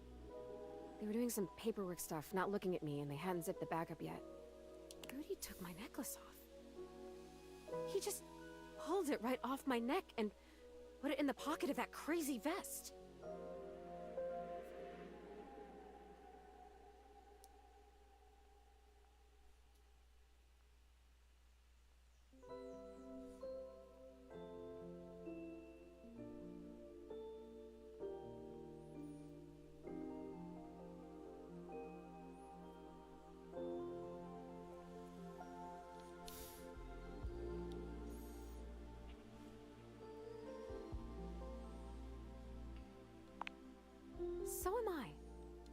to tell you, I don't know if I want to live this way anymore. When I was just alone and happy-go-lucky with no memories, it was okay. But now I've met you, and I know about other personalities in this house, friends that I might have. I know how lonely I've been, and now I really know. I really feel that I'm dead. I'm not supposed to be here like this, just hanging in between worlds. I don't know what to do. I don't even know what I could possibly do, but and it hurts. I'm gonna go now, okay? Oh, hi. It's weird when I you're lonely didn't to just see want to your be alone, comment. but there you go.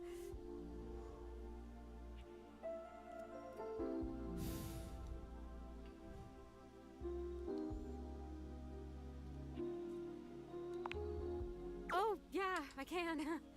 I noticed that a little while ago. When I got my feelings back, I realized all I had to do was really feel the want to go or feel the want to stay, and I could make it happen.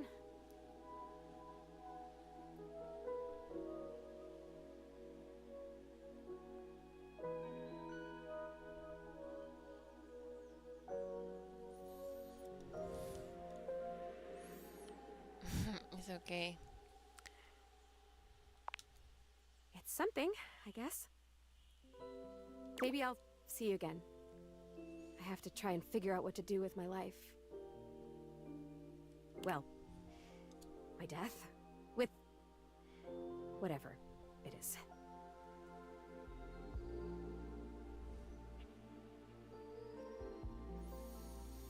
See you around. See you. Okay. You came very late. I was about to like finish playing. I was just gonna stop. Last time, Nightmare just Oh, wow. launched right into an unpleasant dream she prepared for you. But for some reason tonight, she hesitates. No. Whatever the reason, this could be No, your I'm not opportunity going now. to get to know I her was gonna better. go sleep, Or but perhaps to swing your dreams staying in a now. more pleasant direction.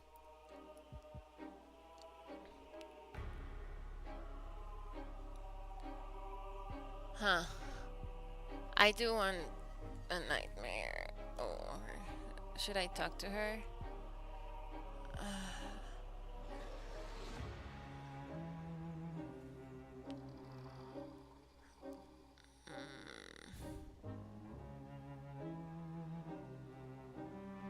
Okay.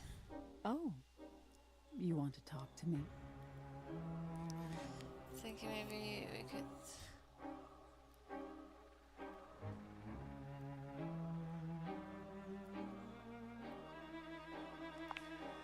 Oh. Well, sure.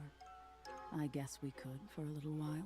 We've been talking about fear and what your fears mean to you. Would you like to talk about more of your fears?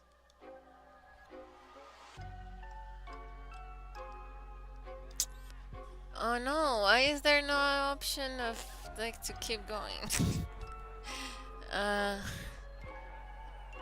I just want to talk to you about my fantasies. That's I guess. Me? Yeah. This isn't about me. It's about you.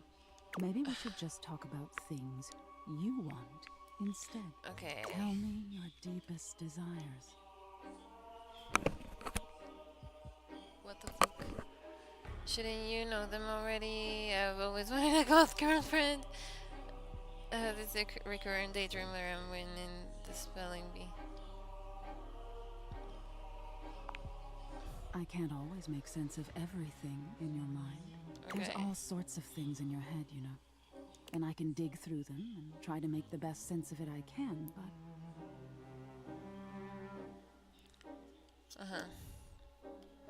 haven't you ever wondered why some of your dreams are so nonsensical?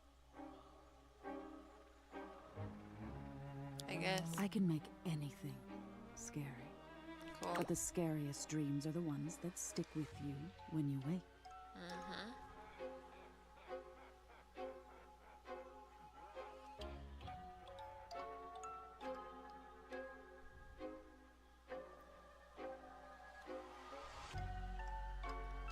The ones that come from a place of true fear. Things that keep you up at night.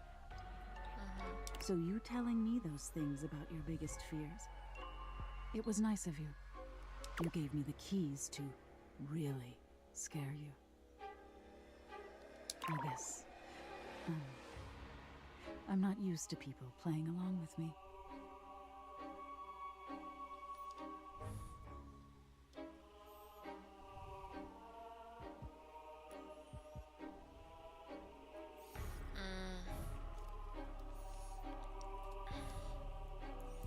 I don't know which one.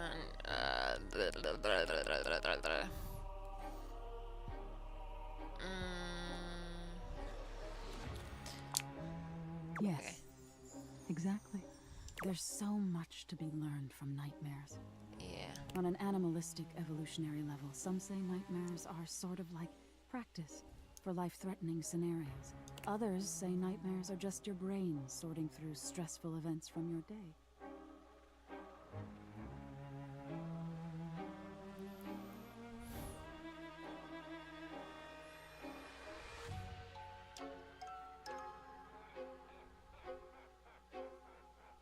All pretty useful things, in my opinion. And yet, despite all the scientific advances humanity has achieved, no one really knows that much about me at the end of the day. It's a little sad, isn't it?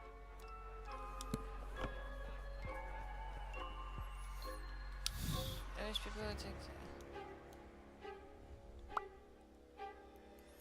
I think that's kind of hot, honestly. Ay, se me está descargando la compu. Es que tengo el chat en la compu acá, en mi laptop. Nightmare fidgets nervously. That's cool. Nightmare looks past you at something you can't see. Oh no. Look at the time. We've been talking so No, long. no, Nightmare! If I don't get started now, we won't have time to finish. You hear something dripping. Uh-huh. Okay, okay. Drip. Drip. Drip. You look up at the ceiling, then. Nightmare serves you some unpleasant imagery, but it's just not quite up to her usual standard. Something about her seems off her game. What could have happened? No. Perhaps you can ask her about it another night. Oh my god! No! Fuck! Okay. I'm okay. Okay, that's totally fine. Yeah.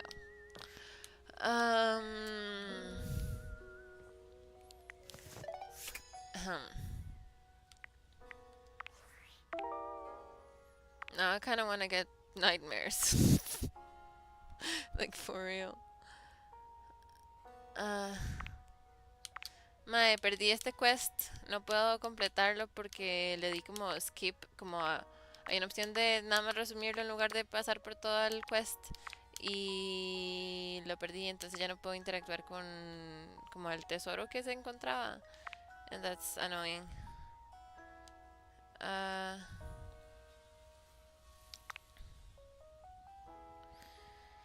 Wait, voy a conectar la compu. Y voy a pasar al celular.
Oh, so Zoe, the ghost, told me how she died, and she fell down the stairs.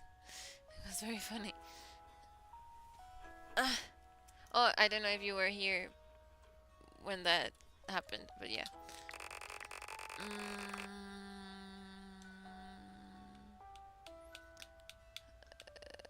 Okay.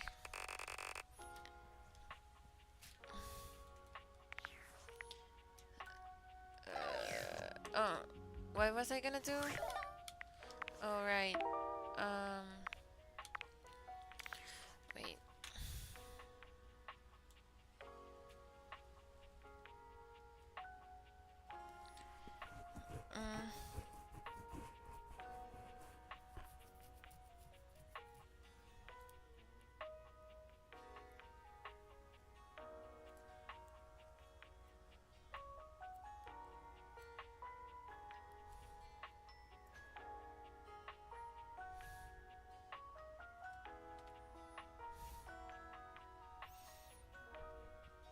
Nope, you weren't here?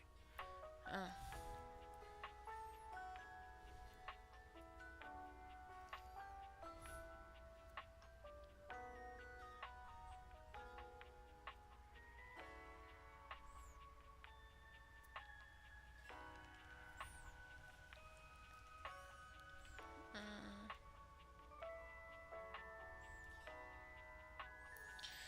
Okay, oh, now I have a thing now that I can like realize the characters, and like if I do that then they become real people.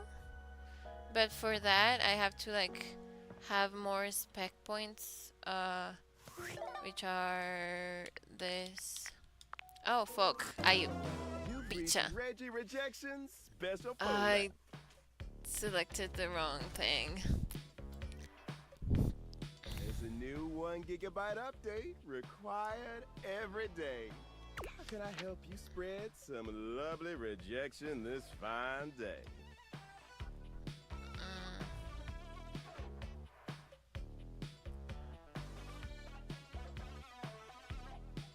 Senpai? Why the fuck senpai?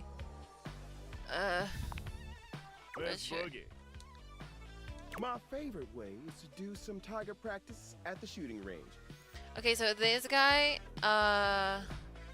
shows me how to be mean, basically, and if I do it, then I get like sass points, which are part of the specs. It's like smarts,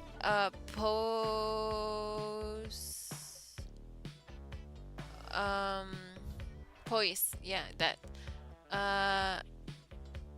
Intelligence or something like smarts, sass, and I forgot the other one, but like yeah, I just keep like getting those points, and then I can have like more progress and stuff, and I can realize the characters.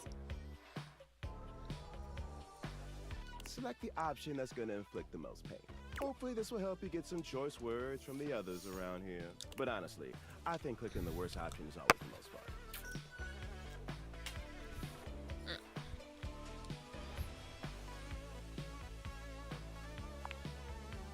Hell no. Here we go. First, Reggie puts his hands under his chin, batting his eyelashes and adopting a vacant hello there. I'm a nice, friendly dateable. Hi.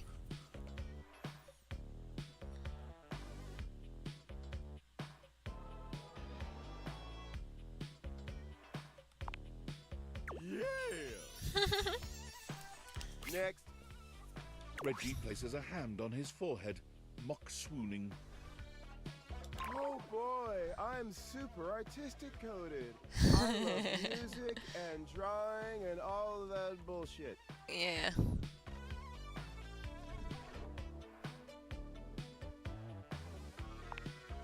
Get it on thick. This is funny. Reggie twirls a lock around one finger, pouting his lips and swaying back and forth. Would you pretty please help me on a quest to find my massage button or some shit?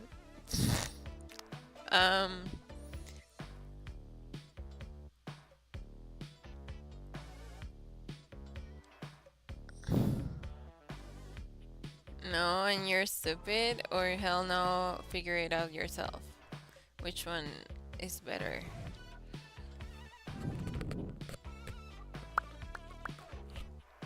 Uh, 34? What the fuck?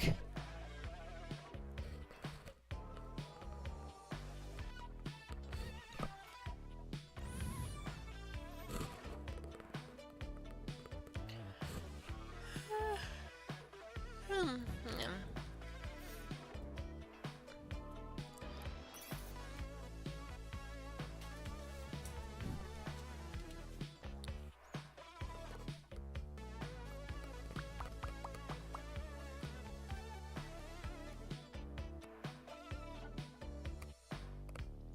What? Okay, whatever, man. Bingo. Dead on sight. Alright, let's see how you did. You're a natural. Come on back anytime for more. Okay, yeah, I fucked up. I was gonna come here. Yeah. Oh, charm, empathy. Oh, yeah, that's the sass, smarts, poise, empathy, and charm. Those are the things. And I have so little right now.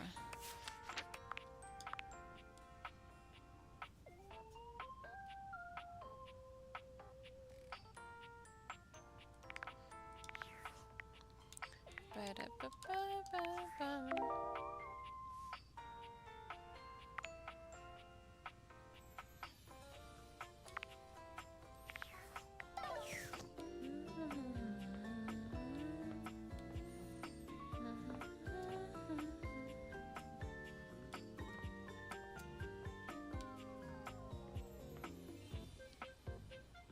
Here's the bobby pin.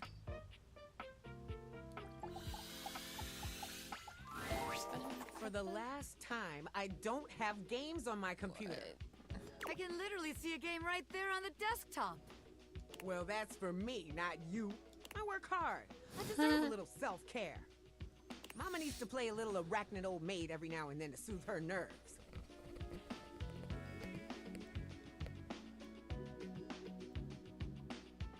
Oh yeah, yeah, his yeah. Did you hear what I said about the points and what, and yeah, and what he does?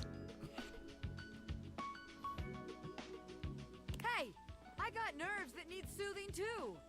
From what? Pretending to run a criminal empire? I'm not pretending. This is legitimate. Sure, kid, sure. Oh, look, your friend is here. Leave us alone. We got business to talk. Sure, business. Well, well, well, look who made it.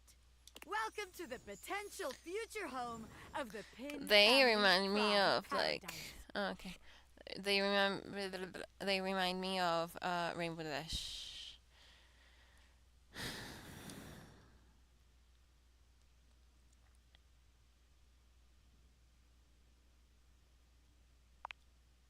Open your mind, baby. Criminal enterprises are way more than a guy in a trench coat selling you stuff in an alley. Any real mafioso's got an accountant in an office and a... Can't you see it now? Right there, on the desk, on a big shiny plate. Robert Bobby Pin. Legitimate business pin.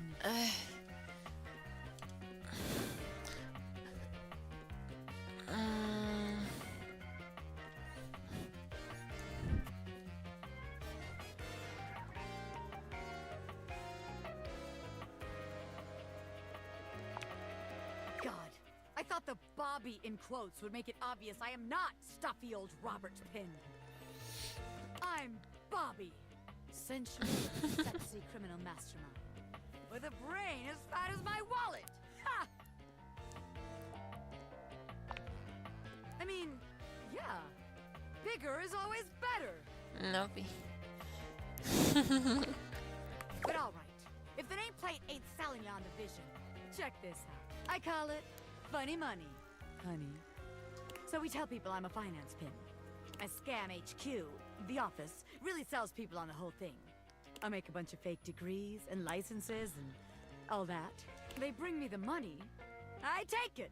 Then we tell them that I invested it, and it's totally making a bunch of money, and they just gotta be patient. Meanwhile, we get some more suckers, take their money, and give it to the old suckers. We just keep finding new suckers to keep the scam going. It can't fail.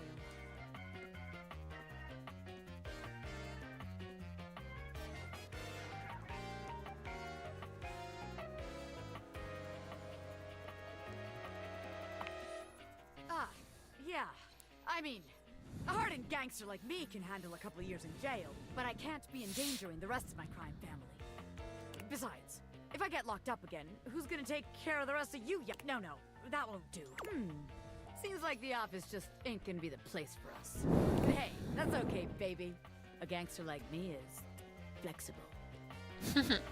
So here's your hint for our next potential location. Darkness. Scary. Spiders. In out, baby. Lol. Okay. Who should I talk to next?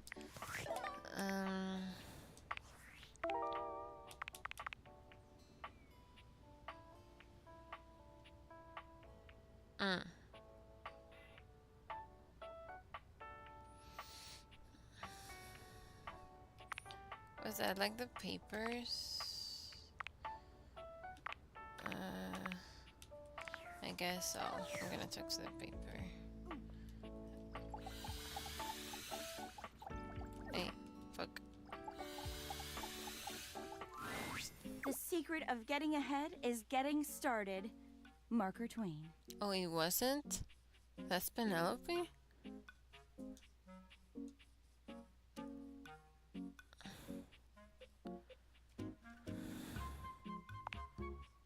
You better believe it. I already talked to her. I was looking for the other one. What the fuck? So the date with Chris was awful. A disaster even. Yeah, obviously. She went out with the fucking La Caminadora. He spent the night chasing me around with what looked like an axe, but was probably just a spare ski or something. And at What the end the of it, fuck? he asked if he could see me again, but instead of kissing me, he leaned in and whispered that I had the calves of a malnourished mountain goat, and that he found my scrawniness appealing because of the potential I had. If I would just commit to fit. So anyway, I'm thinking maybe masculinity is like, not my thing. And that's okay. I've got a date lined up with a real pretty shelf that's just as hot and strong as Chris. Who was Chris? And I'm like 90% Oh, sure yeah, she that won't try guy. to kill me.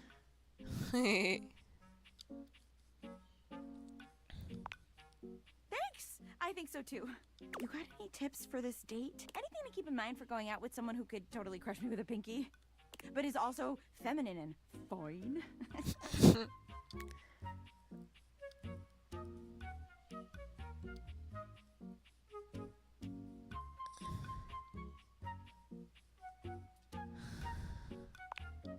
Sure. Okay. Limo, I can yeah. do that. I'm gonna remember today's quote, too. If you want to go fast, go alone. If you want to go far, go together. African proverb. Setting aside the whole problematic and most assuredly fake African proverb attribution, words of wisdom, man. That calendar sure knows what's what. Oh my god. I think that's her now. Hey, hey! Hey, hey, hey. Shelley bounds into the room, lifting Penelope up into the air and tossing her like a beach ball. What the fuck? I hope you're ready to get, like, totally swept off your feet. Lol. This is a real love connection, and not two lonely things desperately clinging to each other in a last shot of love. Oh, wow! That's just what I was about to say! We really are on the same page. But also, like, please put me down. Oh my god, am I messing up already? Yeah, you are. I am so sorry. God, stupid Shelly. Why is she like this? Shelley drops Penelope like a ton of bricks. Penelope slowly, painfully climbs to her feet, while Shelley berates herself. You always do this, Shelly. You get too excited and you just go in.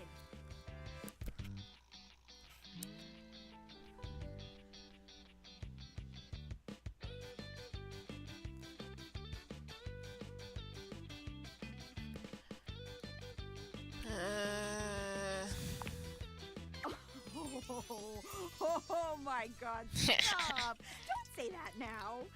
I mean, thanks, but not in front of my date. Oh, shut up. Come on, Shelly. Why don't we just get moving, huh? Shelley turns towards Penelope, wiping away a few tears. Yeah. As you watch the two of them leave arm in arm, you have a sinking feeling. You'll have to come back later and see how it went. Yeah, I want to know what the fuck that was. The thing, the character that was talking to Boypin before. Rather professional who had a computer.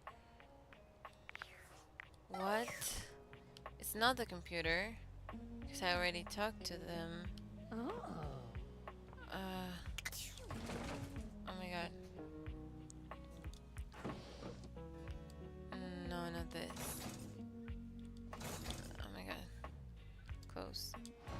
Yeah. Can I not open that one? Oh. Could it this be it? Oh fuck. That's just the desk. Okay. With myself?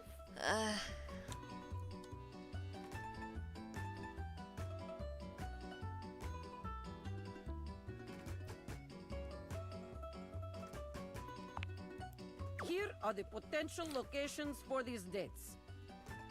Con mi pinto y huevo. Ay, qué rico. Computer. Oh, I'm sorry. I didn't see your comments. Yeah, like I don't understand, honestly. Like a character that has a computer, but like it's not the computer and it's not the desk. And it's not the papers and stuff. I don't know who it is or like what it is. The bowling alley. Here we are at the bowling alley. It is time to rent stylish bowling shoes. We are approaching shoe counter. The clerk looks us both in the eye and asks what we need. What will you do?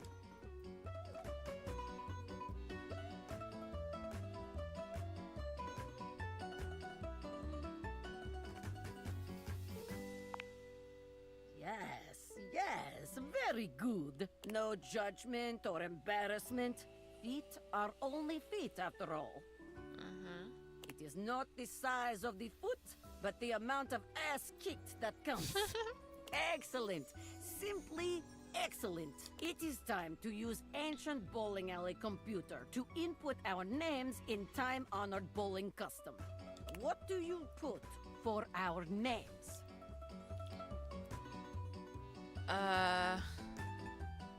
Butt and ass. Or a cute nickname. Oh, she likes it when it's not like too lovey-dovey stuff. But I don't know if butt and ass or our initials, it's okay. I'm gonna go for butt and ass. You are joking, yes? Yes, I am joking. Perhaps you are trying to make your date Yes, laugh. I'm trying to make my date It laugh. has not worked. Oh, fuck! You have failed. But I see what you are doing. Let us move on. We are bowling, and you've just hit straight. Damn. Yeah, I fucked up. No, it wasn't butt and ass. How do you react?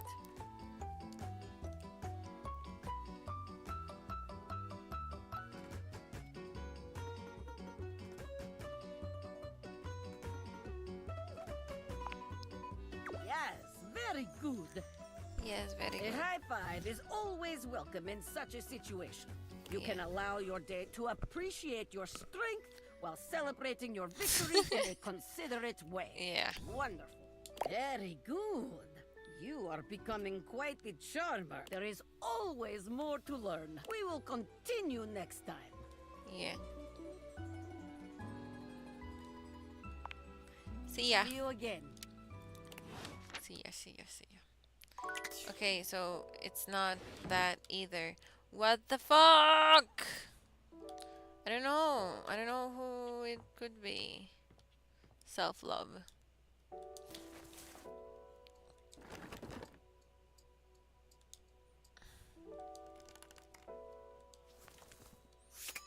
What's this? Oh, that's just Penelope. So Penelope is like office supplies. Cause I checked this one and it's her also, and that is also her. So she's just like, I don't know, just random office stuff, I guess. What could be the one that has the fucking thing, the computer? That's weird. Do I have another computer? No, I don't. Or do I? No. No.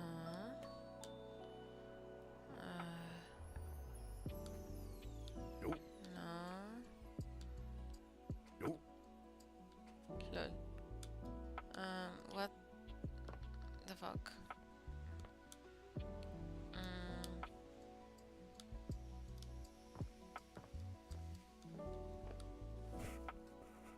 BRB.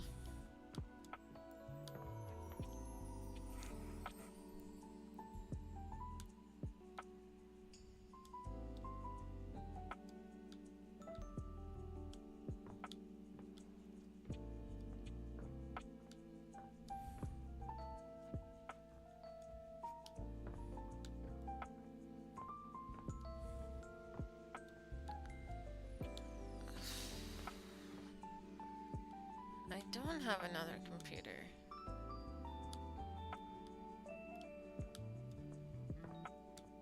And it was in the office, so yeah, no idea.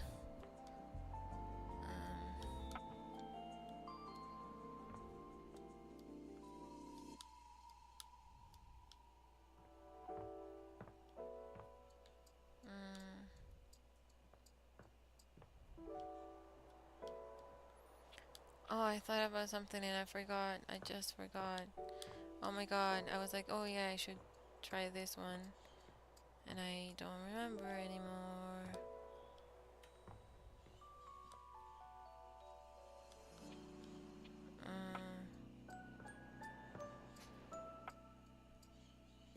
Oh, I need to go to the bathroom.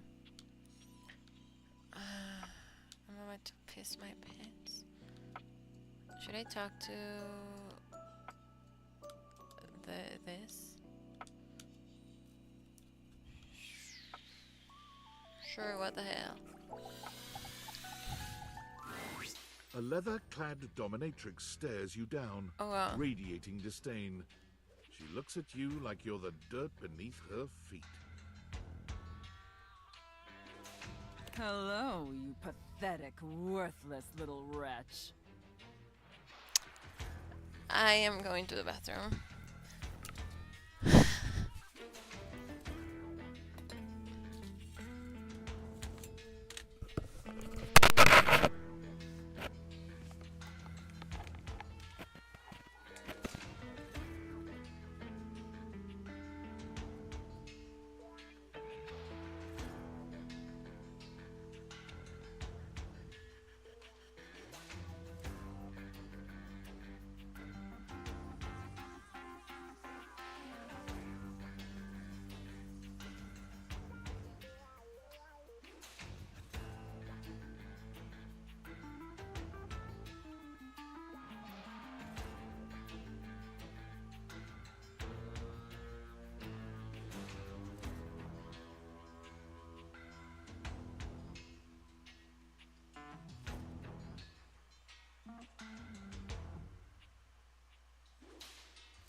Hi.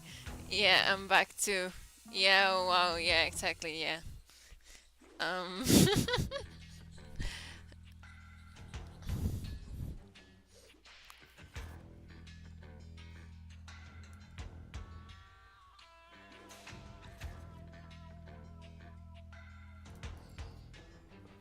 Are you here?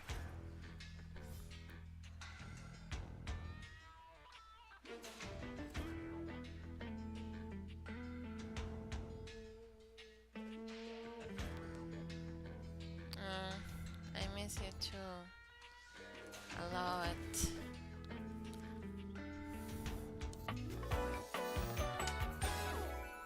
Disgusting, you worm.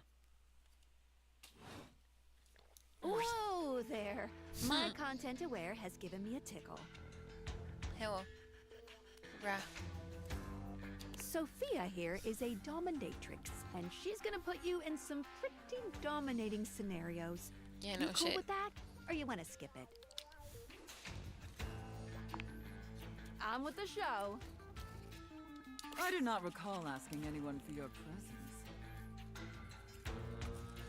So indulge me. What gives you the misguided confidence to stand here before me, wasting my time?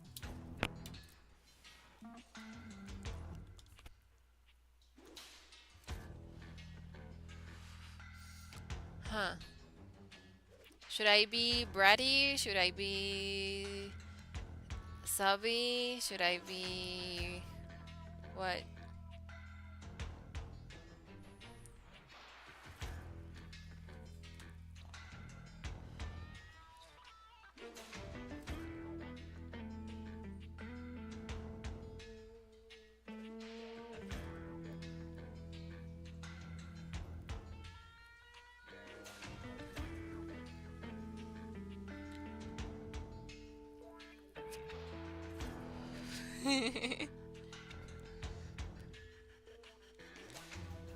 You're just speaking for yourself. But okay.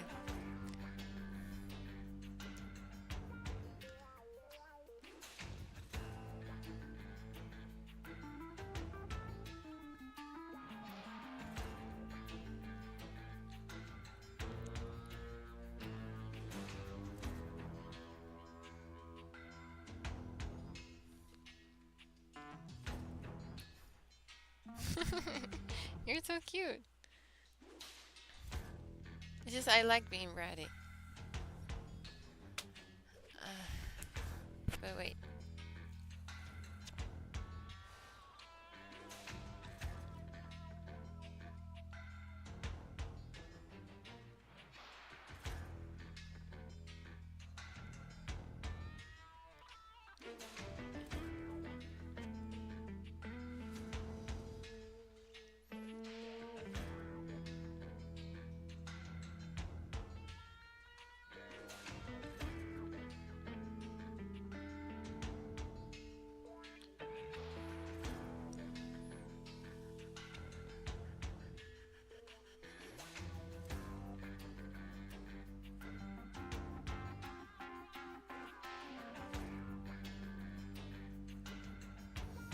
Okay.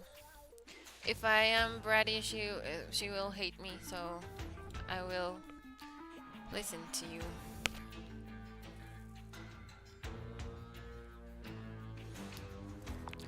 I will be subby. So submissive so quickly. That's very good, wretch. You clearly know your place. I'm sure you love this.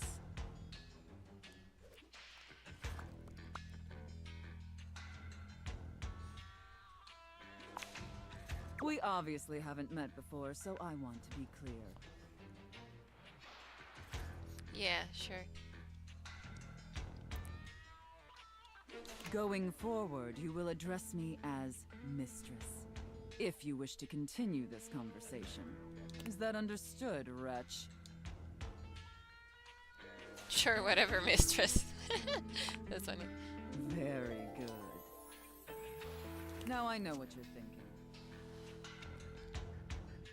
Yeah. Nothing else. Why would a perfectly successful safe like myself throw away her prosperous and fruitful career in the burgeoning vault industry?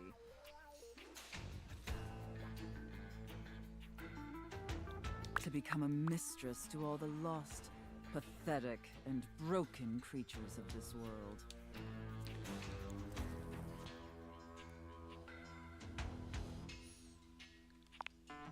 Tell me, wretch, do you know what a safe is good at?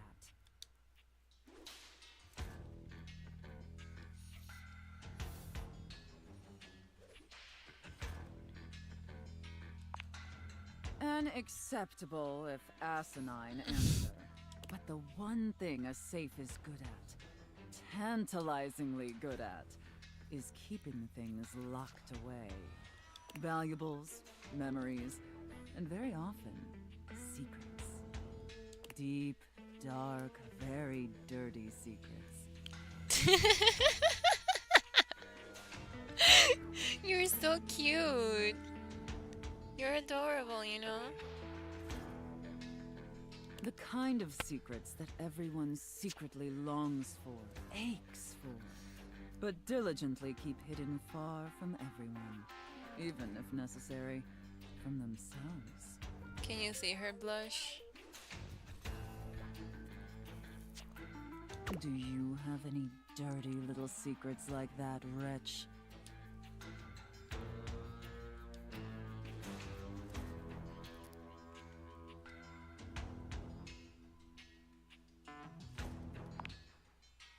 course you do. I expected nothing less. You intrigue me, wretch, in the way a drowning kitten might intrigue a jaguar. So sad, helpless, and ultimately pathetic. You possess a feebleness that instinctually repulses me. Yet if I save you, you may prove yourself of use to me. The only question is, do I waste my precious time letting you serve me? Or do I leave you to drown in your own ineptitude?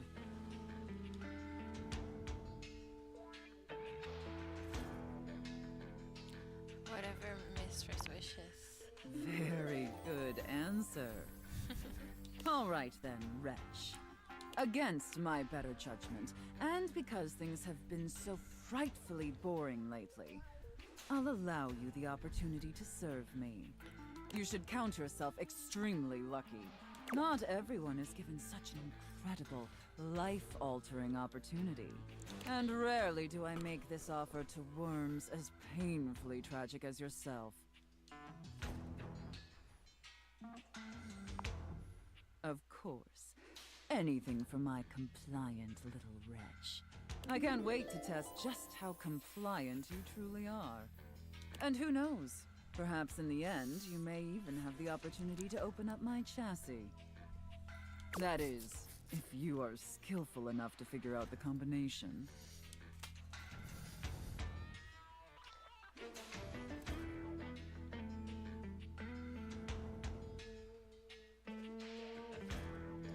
Oh, I don't know what to choose now.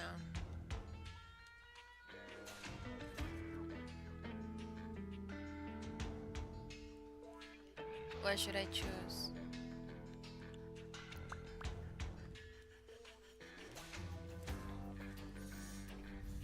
I'm not gonna say your mother's maiden name one. It's probably like either one or the last one.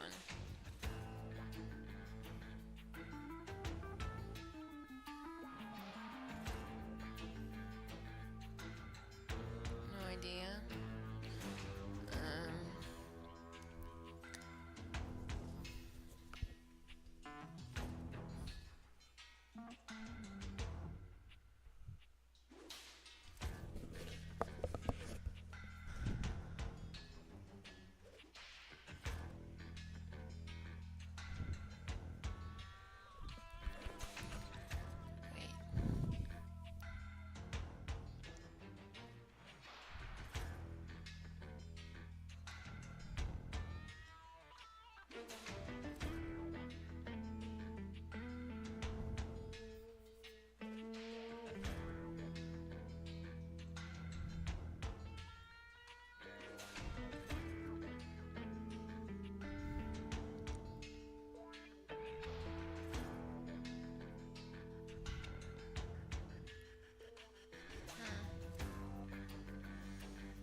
Well, I'm just gonna choose 1, 2, 3, 4. Careful. You're getting very far ahead of yourself, wretch. Okay. I don't open up my chassis for just anyone, and especially not for someone as pathetic as you. Apologize for your insolence or face your punishment.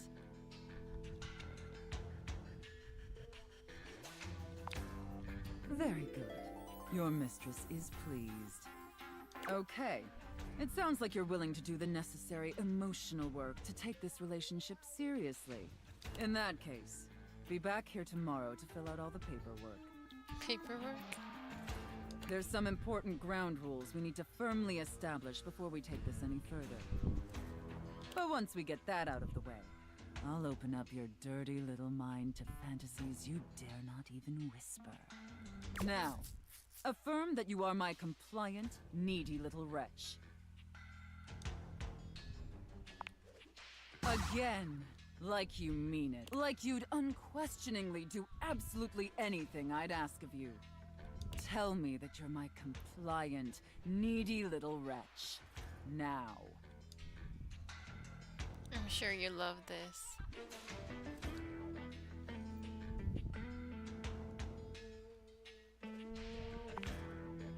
Very, very good.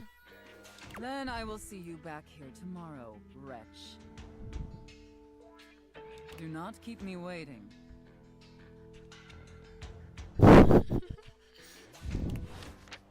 What? You're very cute.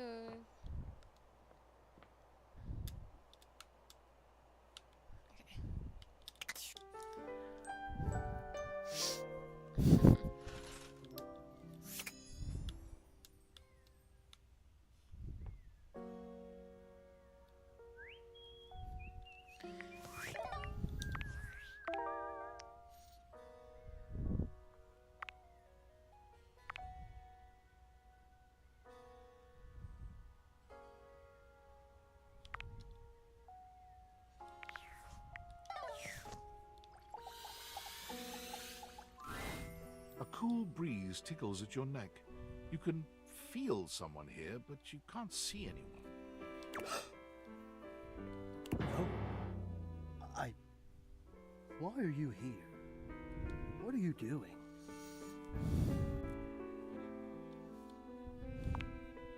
Yes! You scared me. Don't you know who you are?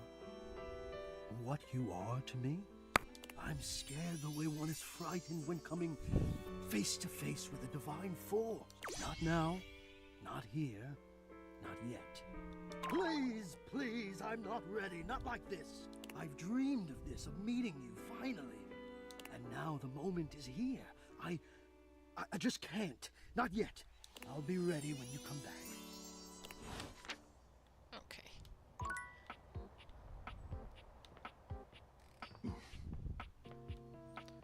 Where's Bobby Pin? They said that they would be here. Huh? Oh yeah, here it is. The attic is dark and cold. That's to be expected. What you don't expect, however, is that Bobby has company before you get here. Then again, it might be more accurate to say that Bobby's company has them. Oh, wow. Listen here, you little worm. You think you can just slither into my attic and start helping yourself to my real estate? No, No, mistress. No, mistress. No, you spineless, pathetic little pin. Nothing happens in this attic without my say-so. You understand? You will not be playing pretend gangster in here without my express permission, you sniveling, lowly little maggot. The safe casts her steely gaze towards you, and you could swear the room has gotten 10 degrees colder. Another uninvited guest. Why don't you go explain to them that you will not be conducting your business here? Yes, ma'am. Good, pig. Don't disturb me again, or I'll have to punish the both of you. And it won't be the fun sort of punishment. In the middle distance, a confused sound comes from a new, muddied object. What now? Nobody you need to worry about, my angel of accounting. No one of worth or consequence. Oh, I see. Bobby lowers their voice, doing their best to appear entirely unbothered by the conversation you just witnessed. They try to strike a casual pose, leaning one arm against the wall, but they accidentally hit a spiderweb and shriek. Goddamn! They look back towards Sophia and lower their voice again. Welcome to the attic, potential future site of the Pin criminal empire.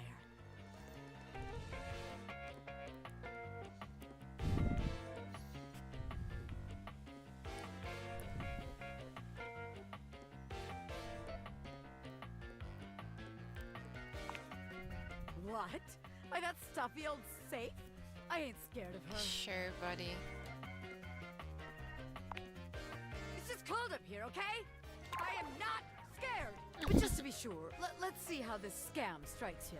I call this one Scared Broke. So check it out. You bring our potential suckers up here to the attic. They think they're gonna have a meeting with me, the big boss. We keep them waiting a while, a good 20 minutes or something. And you keep reassuring. I sneak up on them, scare the shit out of them. They drop all their money and valuables, as one does when scared shitless. We pick it all up and get rich. Repeat, repeat, repeat.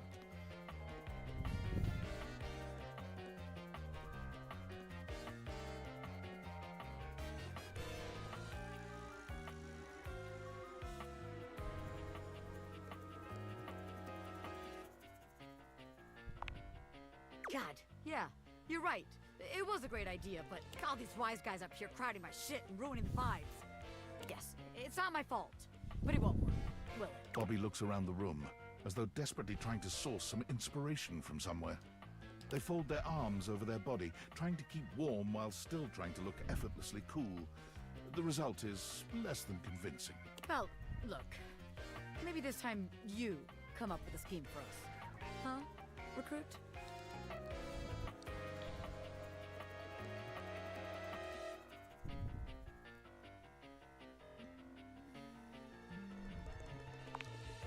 I mean, I am, but damn! Sometimes I want to break, you know? What's the point of having underlings when they never want to do any of the work for you? Sometimes a criminal mastermind needs a little break. But whatever. Can't get blood from a stone and all that. So fine. The attic ain't doing it for us. I see that now. Bobby strides forward boldly, head held high. This place ain't for the Pin Gang.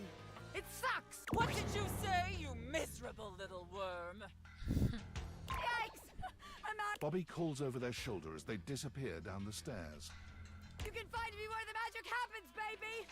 A den of sin and rest in equal measure!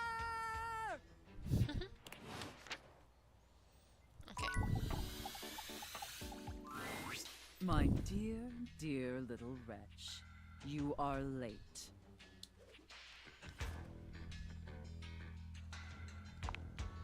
Pathetic. I hope you're aware, if you'd already filled out all the necessary paperwork, I'd punish you for that transgression. I'd punish you severely.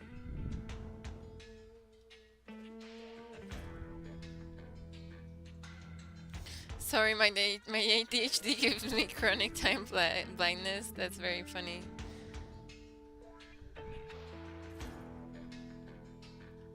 Huh.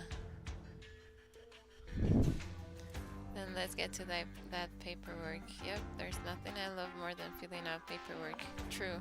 God, must you prattle on so incessantly? Listening to your pitiful yammering is like nails on a chalkboard. Do us both a favor and keep your grating, unintelligible blatherings to the barest of minimums. My delicate ears deserve only the best. Don't you agree? Not to interrupt, but quick check-in. That wasn't too harsh, was it? The whole unintelligible blatherings angle? Definitely let me know if I'm being too harsh.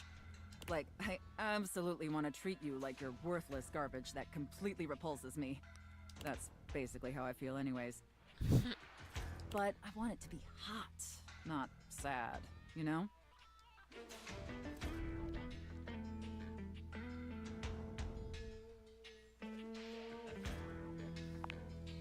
Enough flirting. We have business to attend to.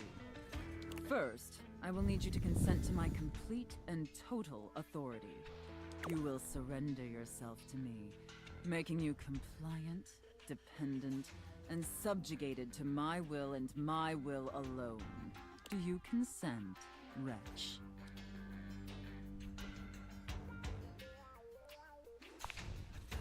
Very good, my little wretch.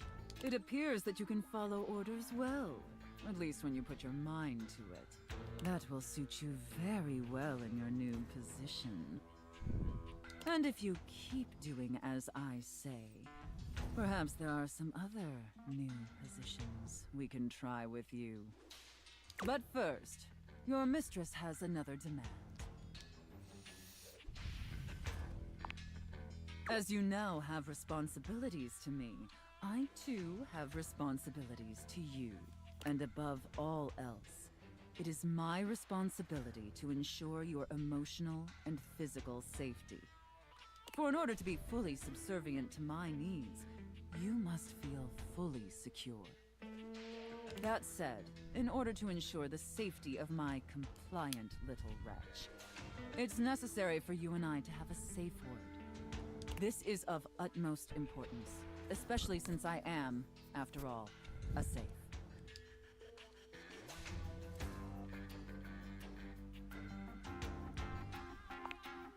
Usually I would choose our safe word. But since you've been doing such a good job today, and because I'm feeling particularly generous, perhaps I'll let you pick. Do you have one in mind? Oh. I think it was, I'm kind of cheating here. But I think it was linguini. No, wait. Like the correct answer, because there is one.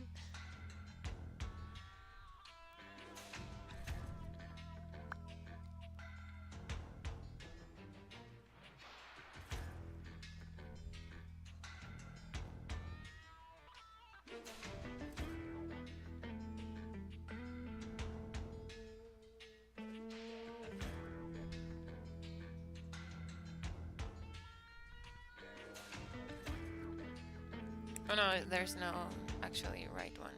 That's okay. But I'll choose it anyway. Linguini. Oh, I love that. That's such a sensual, safe word. Did my little wretch come up with that all by themselves?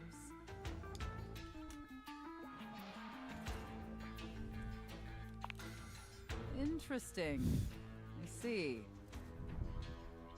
Maybe there's more to this pathetic little wretch than meets the eye. Of course, we'll have to put you through the paces to discover how depraved you really are. Would my little wretch like that? Yes, please, mistress.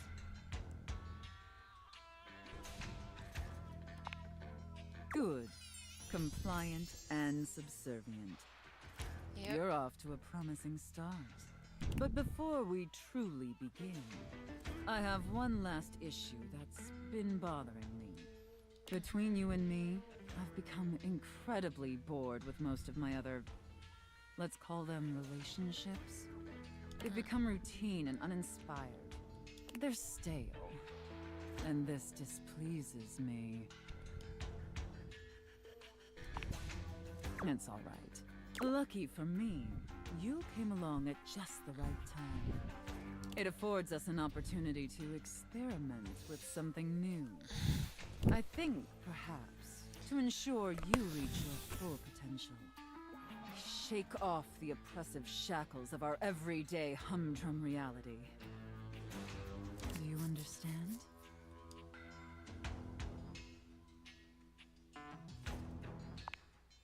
Your devotion and enthusiasm towards complete subjugation is utterly intoxicating. But no. Let me try again. I'm thinking in our relationship, we allow ourselves the freedom to expand beyond the limited confines of our stale, everyday identities and roles. Do you understand now? Very good, wretch. Yes, the more I think on it, the more I think this is definitely what I've been so desperately craving. And how lucky I am to have acquired such a pliable, subservient plaything to help me quench my thirst. All we need now is the appropriate canvas to paint our desire upon. If you beg for it, I'll let you choose. Show me, wretch. Show me how well you can beg.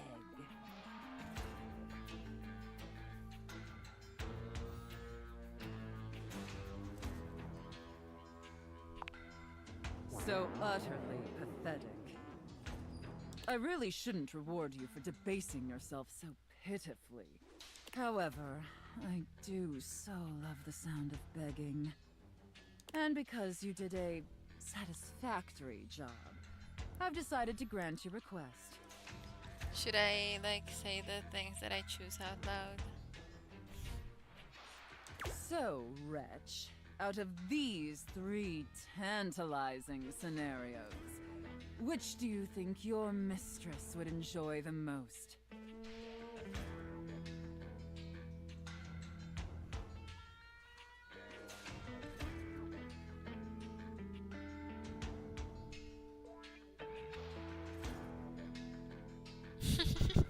You're so cute.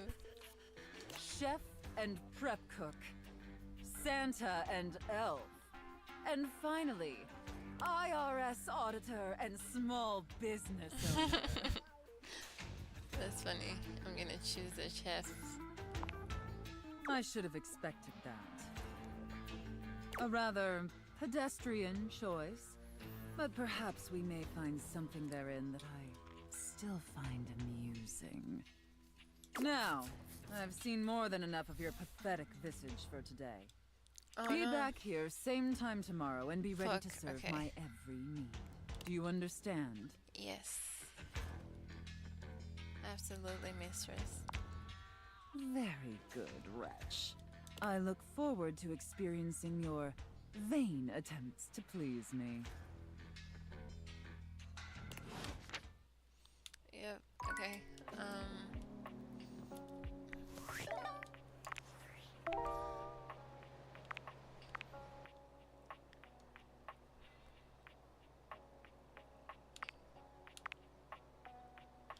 Oh, this has to be the wallet, but I don't know where it is.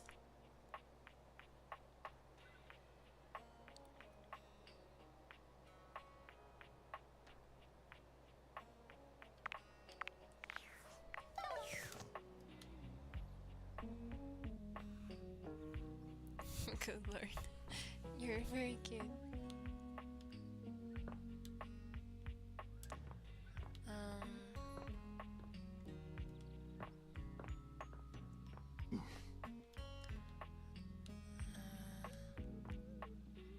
Where could it be?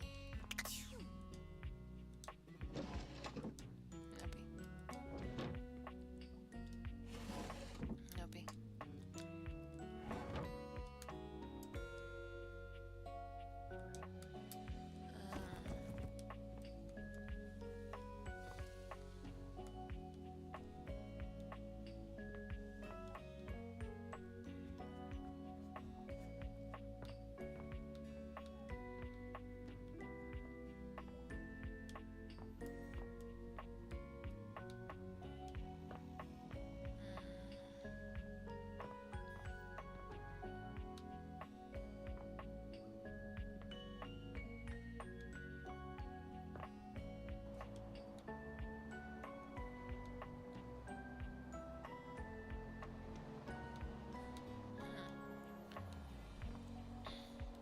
It wasn't here, right? Nope.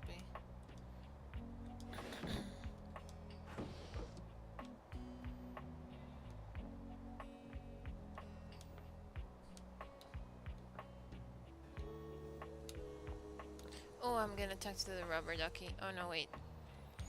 Yeah, rubber ducky. That's up.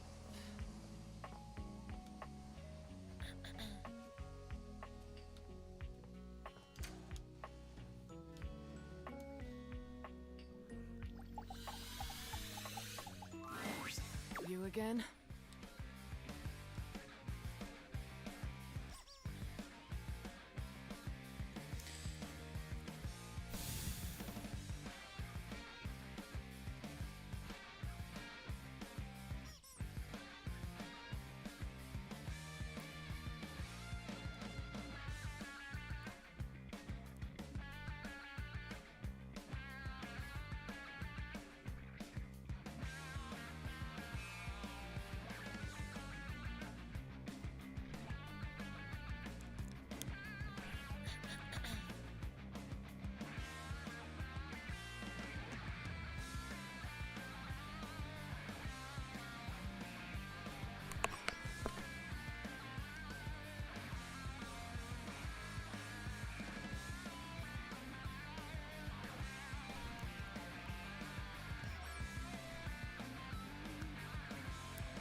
true, you know. I've seen it. Oh.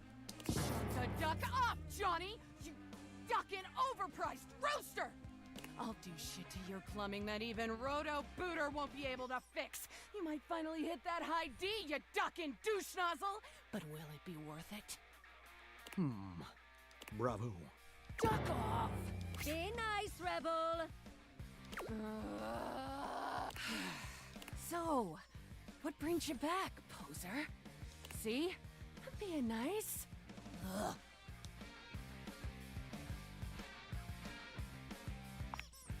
I'm a duck. Quack. Riveting.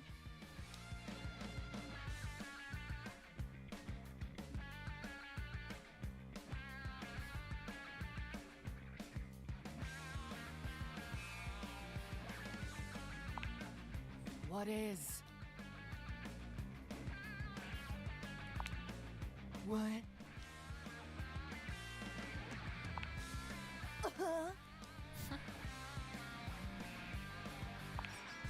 I say you could call me that, dumbass. Pretty damn sure I didn't.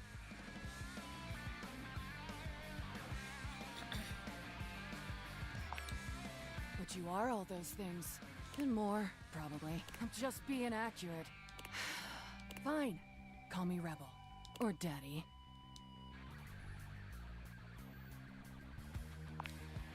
Ugh. Boring. Oh. And there it is. I'm getting bored with this dumbass convo. I usually spend about 20 seconds talking, and then whoever I'm talking to miraculously ends up dead or underneath my rubber ass. You can be whichever one you like.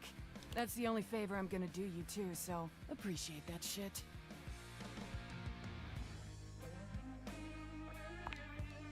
Yes and no.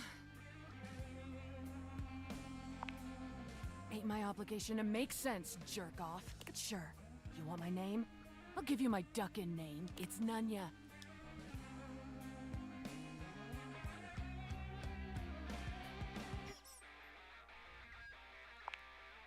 Nunya duckin' business.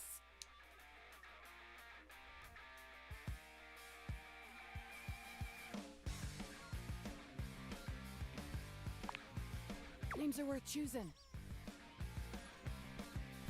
Nice. Yeah. And I don't have to tell you shit if I don't feel like it. In fact, I'm gonna get the duck out of this one-bill town. You wanna talk to me again? Too duckin' bad, poser.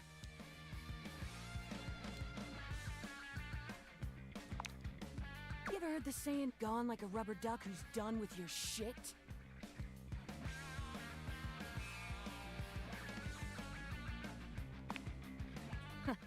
You have now. Poof! Rebel's gone. Poof. Okay, who should I talk to now? The bull? Or...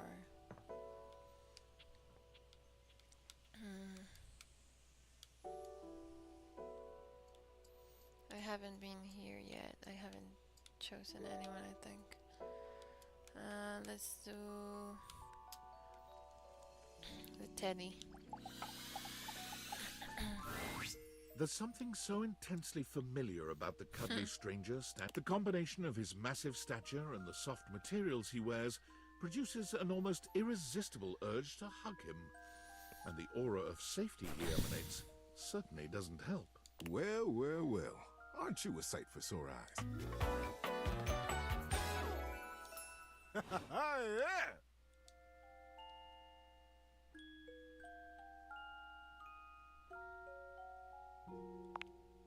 You are very welcome. You are so kind to express your gratitude like that. I feel like that's a bit of a lost art these. To be honest, it's just so nice that you can really. It feels good. It's one of my favorite things. Right behind fresh hot chocolate, warm and munching on a big bowl of popcorn. Ay, qué rico, palomitas, yo quiero. Ooh, and going for a could beautiful, long, could you slow bring meander out in bring the fresh me air and popcorn? taking deep breaths and listening to the trees. There's a lot to love around us, huh? What are some of your favorite things?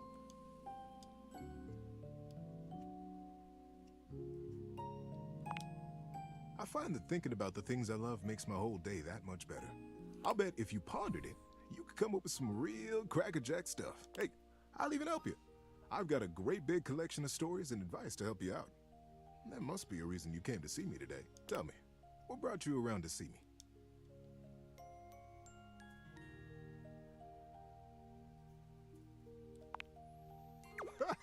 Not at all. Not for me, anyway. Closets are some of my favorite rooms in a house. Get a good cozy blanket, a candle, and close that door, and you've got a perfect little cocoon. A little nest of peace and safety. You're welcome to share mine. Or we can sit on the bed and talk. I'm comfortable in either place. And no matter where I am, I'll always be happy to be with you. I'll leave it up to you. Where should I go?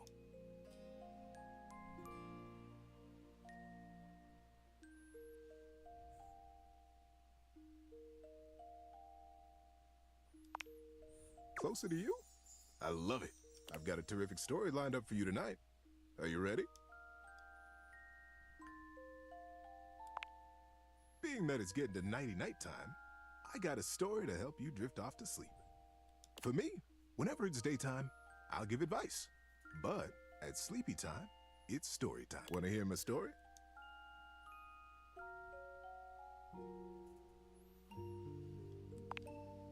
I hope you're ready. I have a great story for you tonight. This is the story of the Eris and Leo were twin brothers born among the stars. Though born in the same split second, Eris always felt protective of his brother.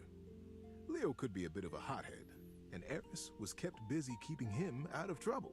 They were the most rare and beautiful thing. New lives in a race of immortal beings called the Celestials. The boys were always together. They were as close as two brothers could be. They knew each other's minds. They trusted each other with every truth. And when Eris grabbed the comet's tail with both hands, Leo knew to stand in front of it and play the comet's head like a friendly dog. When the boys were old enough, they were brought before the Council of Elders. The time had come for them to receive the greatest gift of their lifetimes. You see, I know you look up at the stars. I know we all marvel at their beauty and their mystery. But the stars look down at us, too. They treasure us.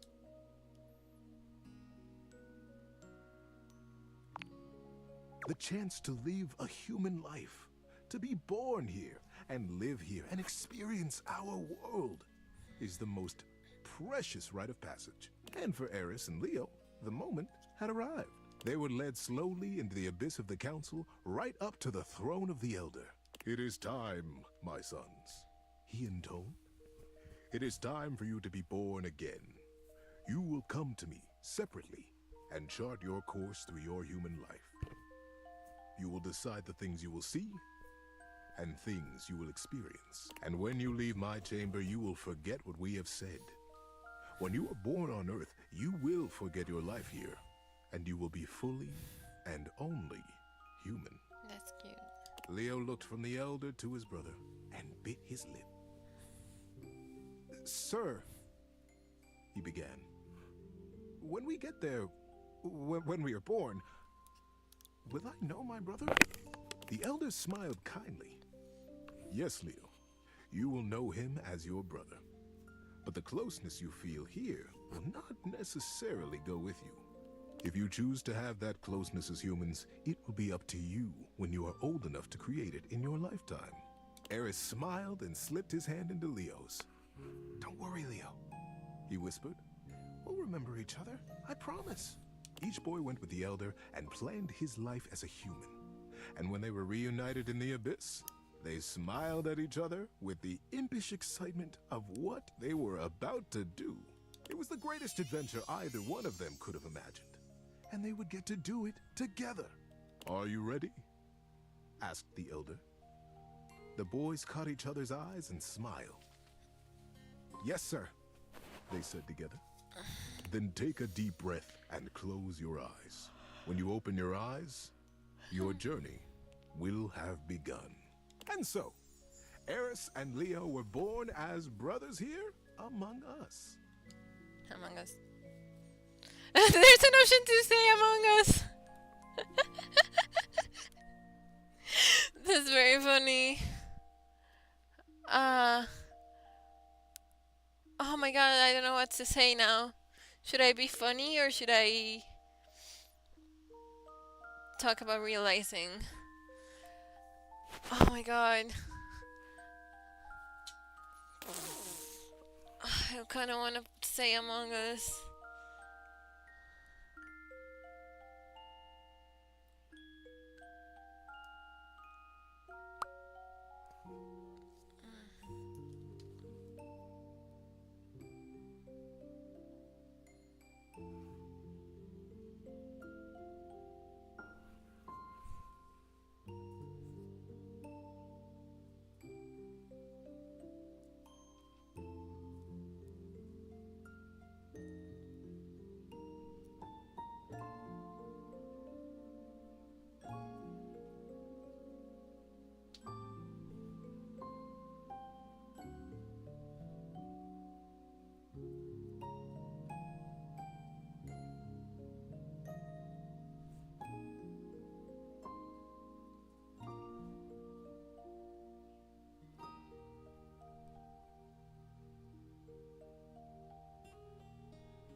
Among Us.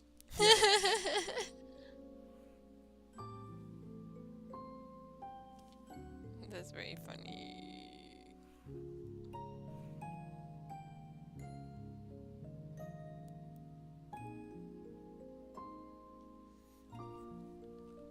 They chose to be born in a small town outside the city, where it was dark enough that they could still see the stars.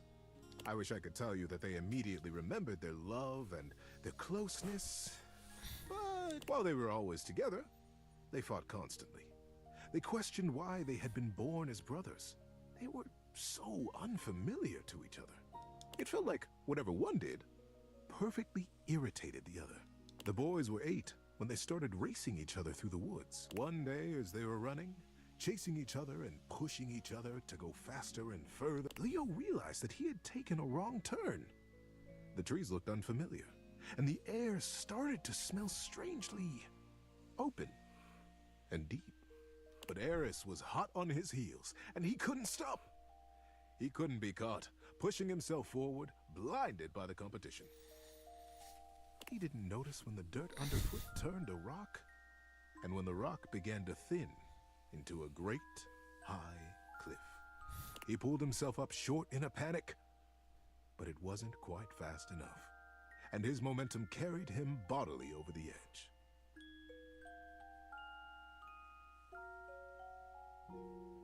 Time slowed as Leo fell, and he realized in a flash that he was about to die.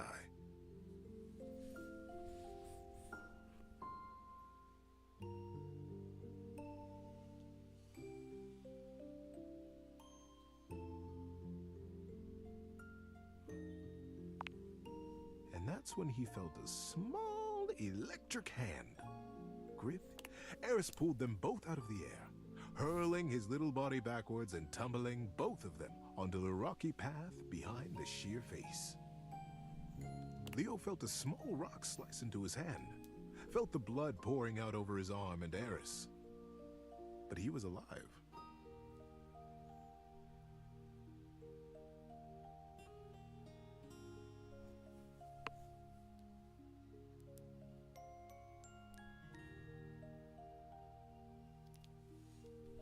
Gulping air, he turned to look back at his brother, and they caught each other's eye. For the first time in their young lives, there was a recognition. What it was, neither of them could have said, but they knew each other then. On the cliffside, sheened in sweat and blood, they became brothers. The years that followed saw them growing ever closer, taking each adventure in stride and together. They were 22 when they decided to learn how to fly. Hi. They went up together in small planes, learning to take off, to land, and then to do flips and loop-de-loops. They would laugh as their plane cavorted through the sky and smiled contentedly as the wheels touched back down to earth. The day the plane went down was a flight like any other. Nothing had gone wrong. There was no great conflagration. Si me But está the dando plane sueños te began to cuento. fall from the sky. Leo couldn't get the engine to start again, and the landing gear wouldn't respond to Eris smashing the buttons. The plane crashed through trees and grass and came to rest on a green hillside under a cloudless. Leo freed himself and tumbled out onto the grass. He dragged his body up the side of the plane to find Eris, unconscious in another seat. Eris! Eris! Eris, wake up! Get up! Eris, get up! Eris! Leo breathed, his heart rate slowing. Time slowed again. The realization that Eris would not move came slowly. Like a great wave, Leo brushed the scar on his palm left by the rock at the cliff face. Maybe Eris would feel the old wound and wake. Eris, don't leave me, brother. But Eris was already gone. How you doing, buddy? Need a break?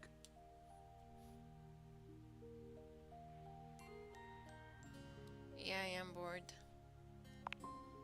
Hey, no. I'm No need sorry. for that. You can leave if you like, and come back at the place we left off. Okay. See you next time. Thank you.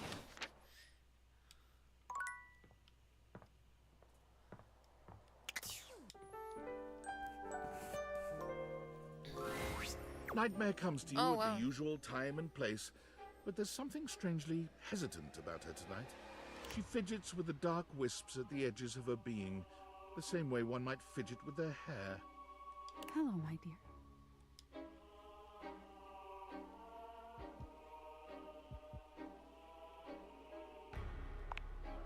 Hey, you.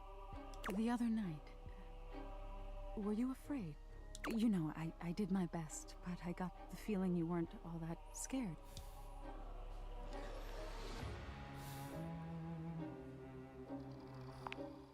Oh, okay.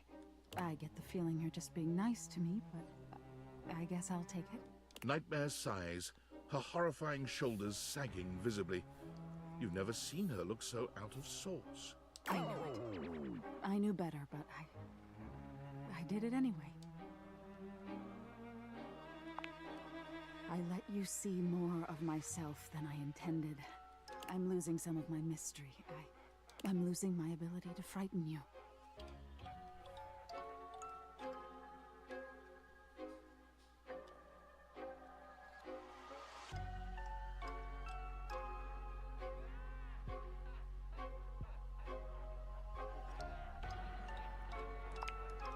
Well, I guess you could say it that way, but what do you mean, less freakish? Nightmare turns to look at the wall to your left, which is now just one massive mirror. When she sees her own reflection, she screams. When did this happen? What? Oh no. No, no, no, no, no, no, no. No! Nightmare is pulling at the shadows that make up her body, like one might pull at clothing. I just thought, if I could teach you about fear, you'd learn about the darkest reaches of your mind and stop fighting your nightmares. If I can't even scare you, what good am I? What?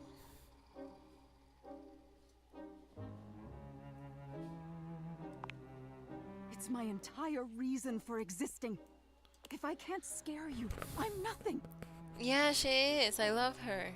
You can fix this. You're going to be afraid of me. She rounds on you suddenly, pointing a finger at you and letting out an unearthly screech that raises goosebumps all over your body. But despite even that fairly decent effort, you can't help but feel unthreatened.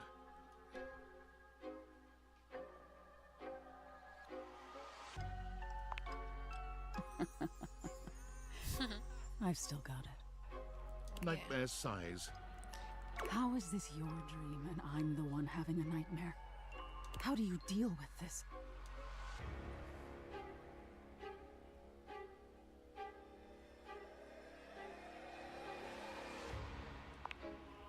This? What do you mean by this? Relationship? No. Wake up! Wake up! You wake up suddenly, sweaty and alone. Your heart races, but you're not afraid. What is this feeling? Well, that was weird.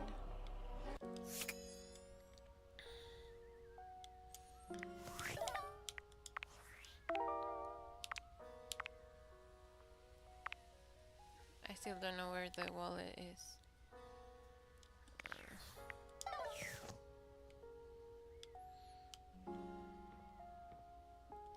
Oh wait, where was Bobby Pin?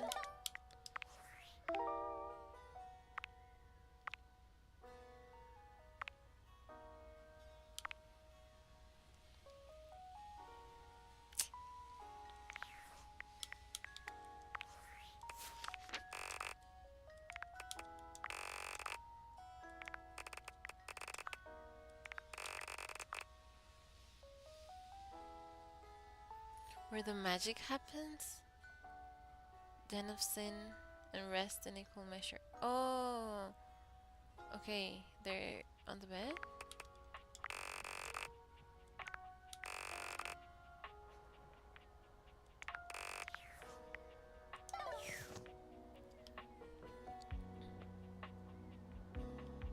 Oh, here it is.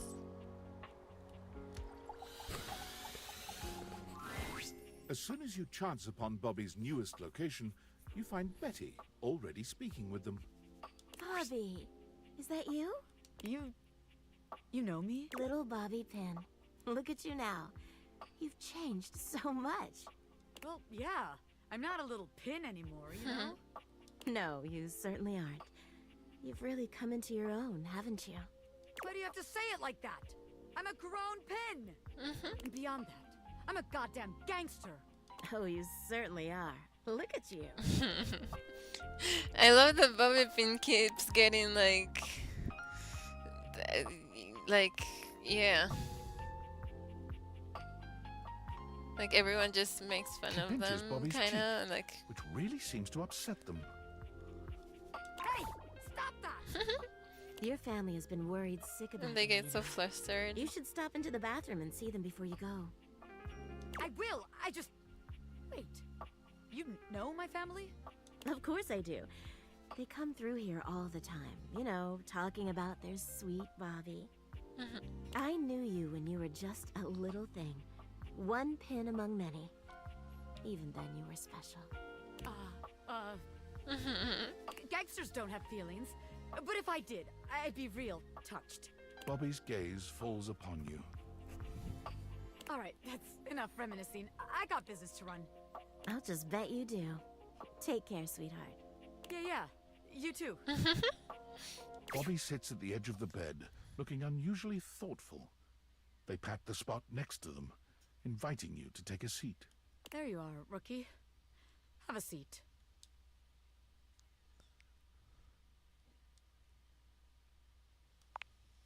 Yeah, I'm all right.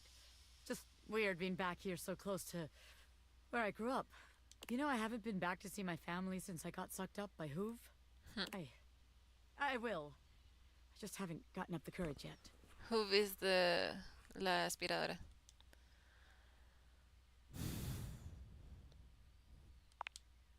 That's real nice of you to offer, but I gotta do it on my own. It's just... It's not about, like, who I am. You know what I mean? My family's always been real accepting. I think they knew I was meant for more than being another one of the crowd in there. That's the problem, too. They're so accepting. If I come home and I haven't made shit of myself, they're all gonna pat me on the back and ruffle my hair. They're gonna say, "Oh, our sweet baby Bobby, our angel. You're perfect just the way you are." Yeah, it is. It feels like failing. I spend all this time away from my family. If I come home and I haven't made anything of myself, I don't know. As sweet as they are, it just kind of hurts worse, you know? It'd be easier if they were nightmares. If they just yelled at me and let me be angry. Knowing they'd be happy no matter what I do. I don't know. Am I making any sense here? No. Yeah. Well, if I don't, who will? How else am I gonna make something of myself? Nobody else is gonna. I want my family to be proud of me, not just cool with me. So I gotta be a little hard on myself. Otherwise, I won't have no kind of pressure on myself at all. And then I'll just do nothing.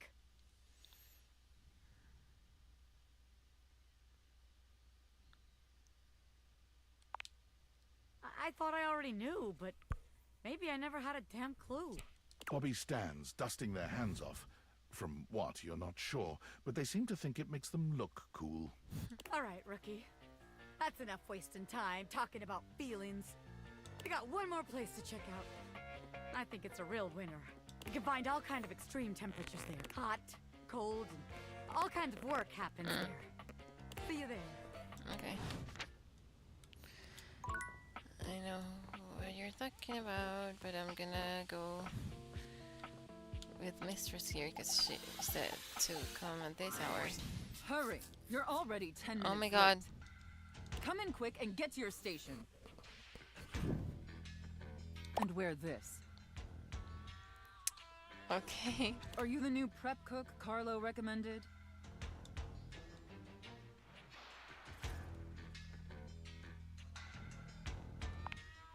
Ugh, it's just part of the scene. We're doing a role play scenario, remember? Just play along.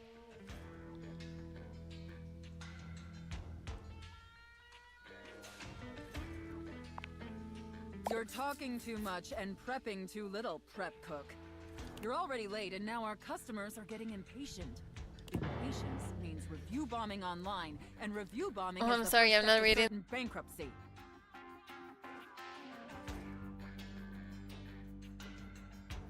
Don't make me regret hiring you.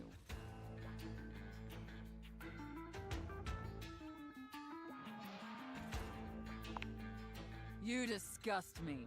Now stop your pathetic groveling and get to work. Because of your laziness and incompetence, we're already severely behind. The customers didn't even get their appetizers yet. Here, get to work kneading this dough. If you can even manage to do that right. Knead it real deep and hard. Do you understand me?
Maybe I didn't make myself clear, worm.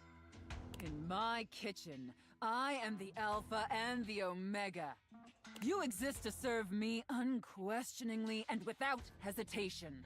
And at all times, you shall address your superior as yes, chef, and yes, chef alone. Do you think you can get that through your thick skull?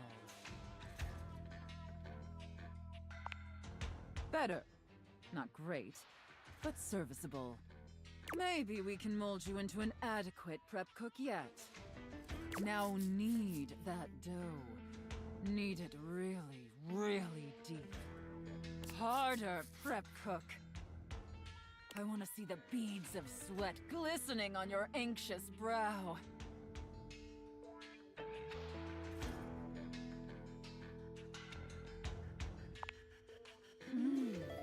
Very good, prep cook.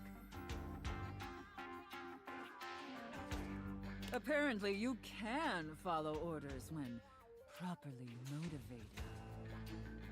All right, enough with the bread. I need you to move on to preparing the main course, the turkey.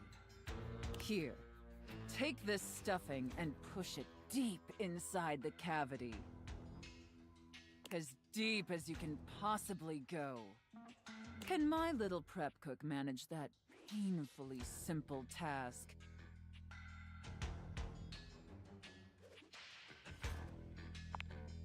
Well, what are you waiting for? Get to work! That's it, my little prep cook. Take that stuffing and shove it deep inside that turkey. So deep.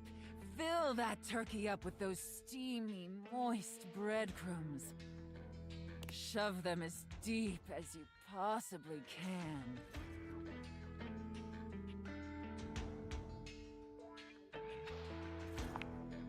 Now quickly, slide the bread and turkey inside the oven. But first, make sure the oven gets super hot. We need to make sure the food gets thoroughly cooked after all. How hot is the oven, prep cook?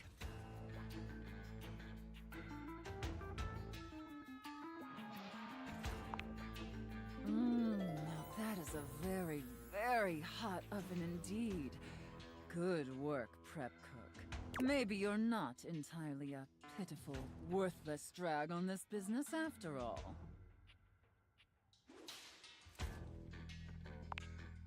By the way, while you were toiling away on your pathetic excuse for dinner, I was busy creating one of my world-famous desserts.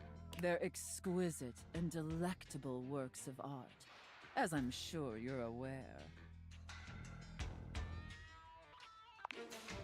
Now, normally, I wouldn't allow someone as insufferable as yourself this honor, and especially not on their first day. But since you took orders competently, and proved yourself a serviceable addition to my team, I decided I want to give you a reward. Your reward is to lick my spoon. Lick it clean, and tell me how thick and sweet my cake batter tastes.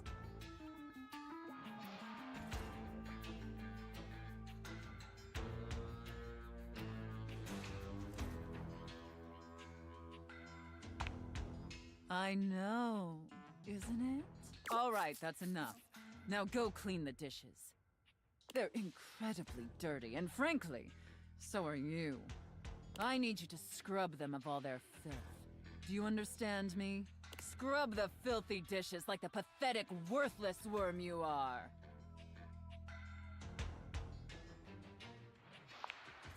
And scene.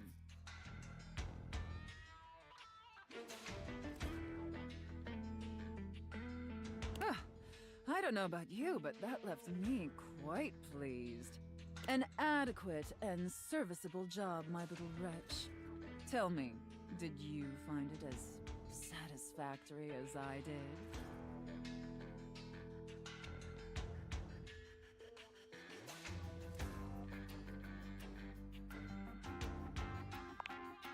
It pleases your mistress to hear that. And considering you were not a total disappointment, I'd be interested in exploring another scenario with you. I look forward to experiencing your vain attempts to please me. But before you go back to your overworld home, it appears that Rebel blocks your way. You? What are you doing?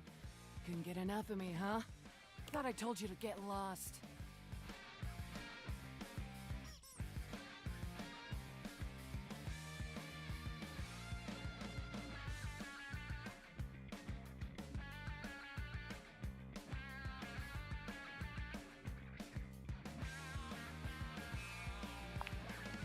That sounds fun.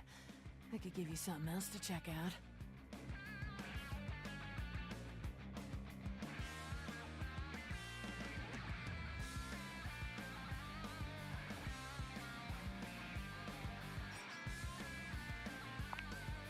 It's my ass.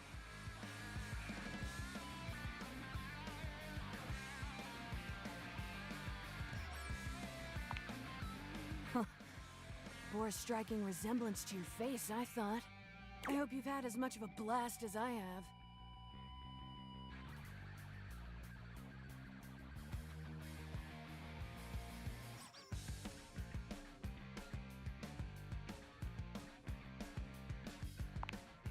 And what words would you use to describe how this has gone?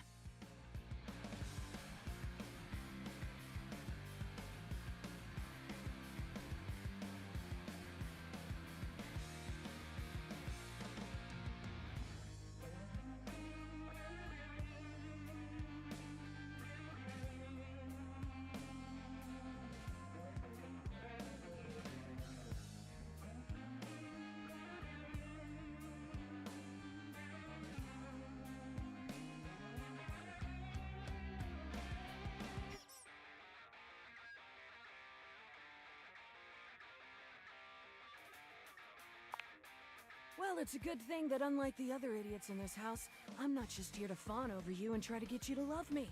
So you can take me as I am, or you can go right ahead and duck off. Rebel out.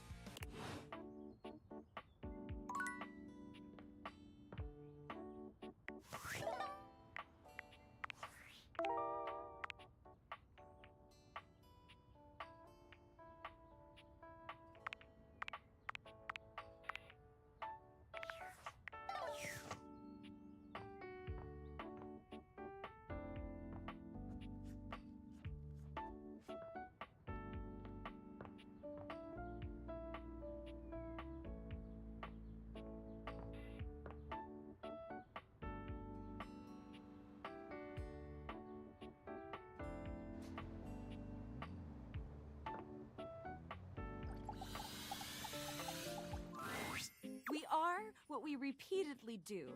Excellence, therefore, is not an act, but a habit. I'm back in the saddle, and that's okay!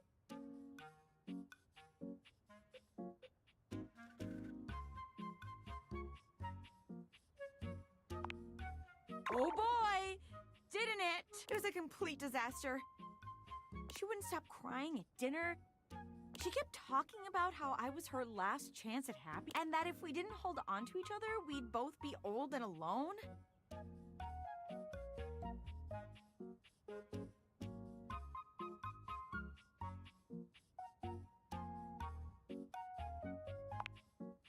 Yeah. Dating's like a job interview, right? I just need some more interviews. We are really competing against ourselves. We have no control over how other people perform. Peak Cashmere. I just gotta get back out there. So, Shelly, not the one. But hey, I managed to get another date lined up on my way back here, and it was like a totally real and spontaneous connection. Not at all, because he was, like, around.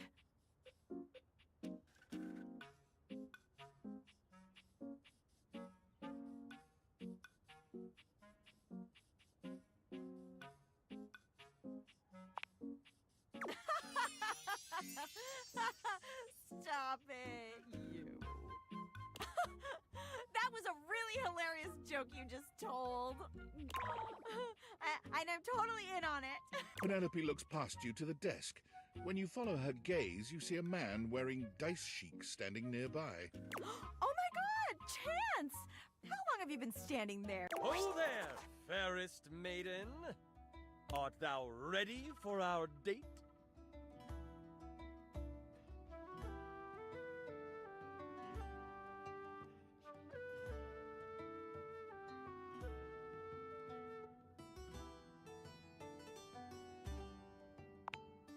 Dating, obviously. LARPing, of course. Oh, we're not going on a date? This is a date? Do you not want to date me? No, I do. Oh my god. He rolls a small die, seemingly thrilled with the result. Okay. It's definitely a date. Let's go. There! See? A real date. Not just me dating a guy out of pure convenience. This is gonna be the one. I can tell. Oh yeah, definitely. I rolled a 19 on my charisma check.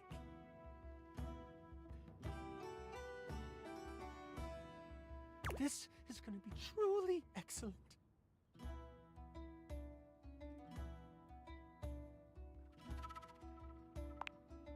Help! You leave them to it.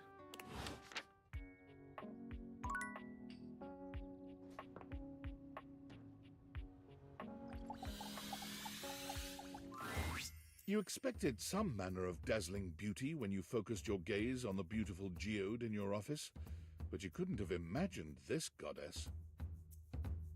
Her crystalline eyes upon you stop you in your tracks. The planes of her sculpted face glitter so beautifully, you're almost tempted to touch her. But the aura of power that radiates from her stops your hand. You are new.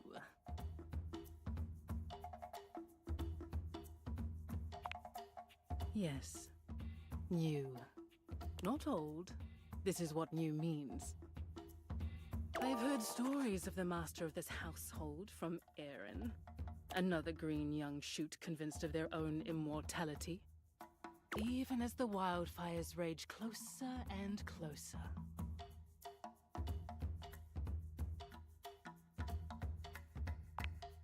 No, mortals always think this way.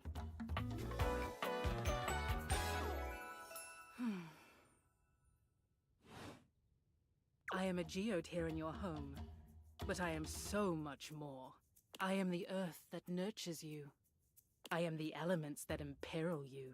I am all that was and all that will be.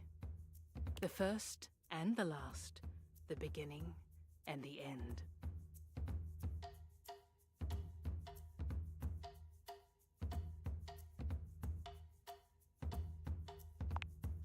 No.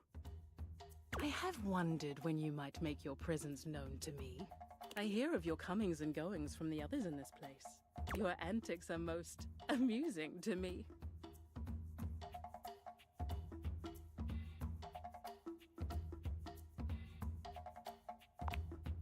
Yes, the things you do in this dwelling. I have things to tend to now. Important things far beyond your kin. You may go now.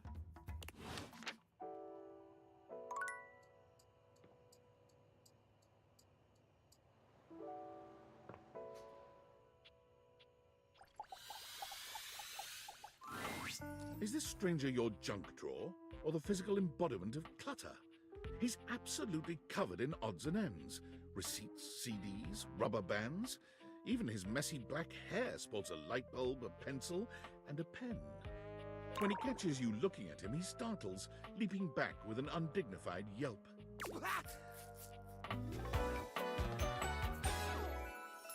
Whoa, Nelly! Whoa, Wolf! Cheese and crackers, you startled me. Hang on! My Jerry has some mental health concerns that some players might find a little problematic, specifically hoarding. You cool with that, or you want to skip it?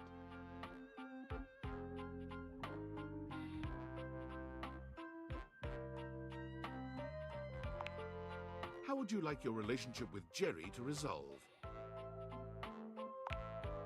Jerry finds you despicable and promptly stashes you in the corner of the drawer, reserved.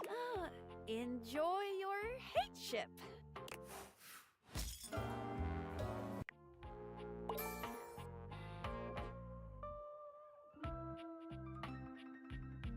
See ya out there on the next one. What? Who would have thought that throwing away something's whole being would make them angry? Can't win them all, I guess.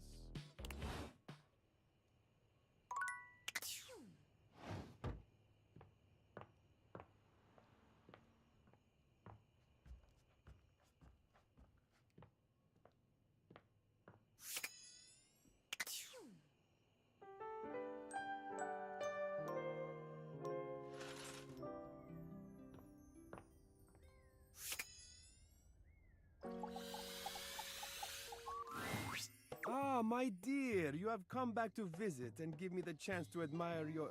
Amir's smile falters, his effusive praise coming to a grinding halt. Oh, my tragedy mars your beauty. It has nothing to do with your gorgeous proportions, your stunning features. It is green.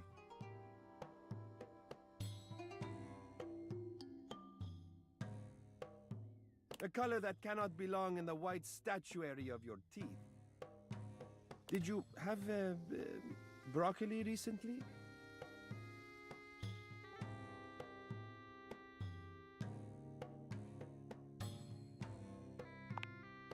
Well, I'm afraid you have something green in your teeth. Just there. Take a look.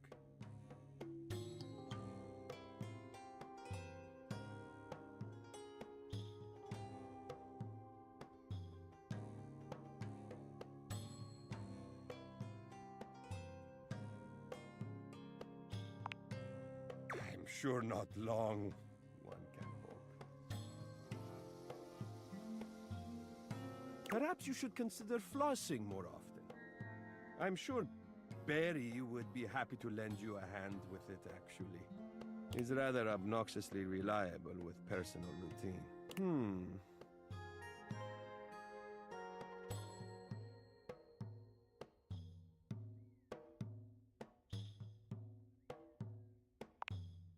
Oh, I'm so sorry.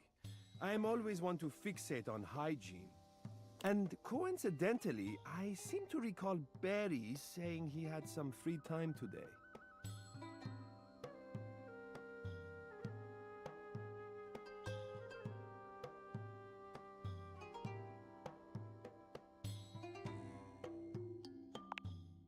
Oh, good. I did not want to have to tell you how disgusting it was. You are not disgusting. The thing was. And it can happen to the best of... I'm glad I don't have to tell you how looking at it was causing me to feel nauseated. Or how that old shade of green really doesn't suit you. That would have been rude. And I so hate to be rude.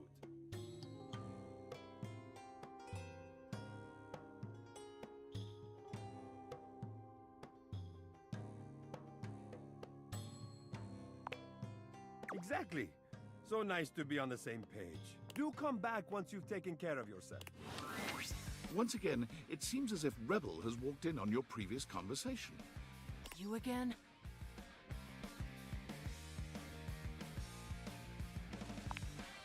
And you're in my wet dreams. Well, I'm here. Choose an option, butt blaster.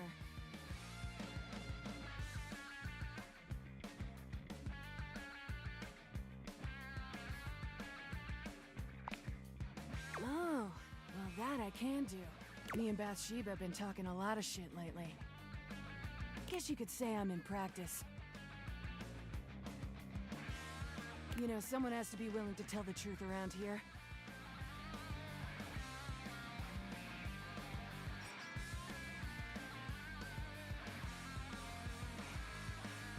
Even if it's not exactly polished.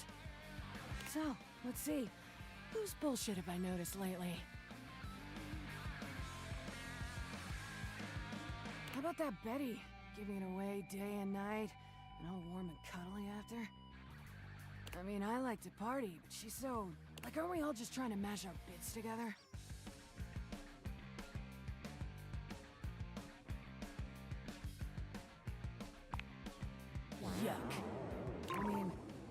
course she is. Know what else I've noticed? You met that golden trophy twink Stepford? Like, when's he gonna realize he's so hungry for a daddy?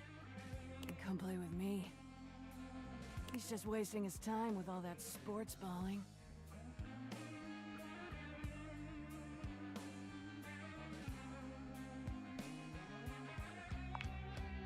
I'll help him find himself. Know what else I've noticed? Know what I'm not a fan of? Who've always acting like everything's so great. Like, doesn't that fake positive act make you sick?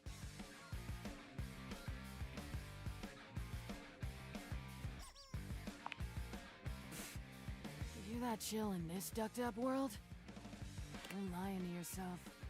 Know what else I've noticed? Ever noticed how Amir can't seem to stop blowing smoke up your ass? I mean, I'm all for blowing actual smoke up someone's ass. But he's all fake compliments and bullshit. I'm glad I wasn't born a mirror. You would. Whatever. Know what else I've noticed? Whatever. Bye.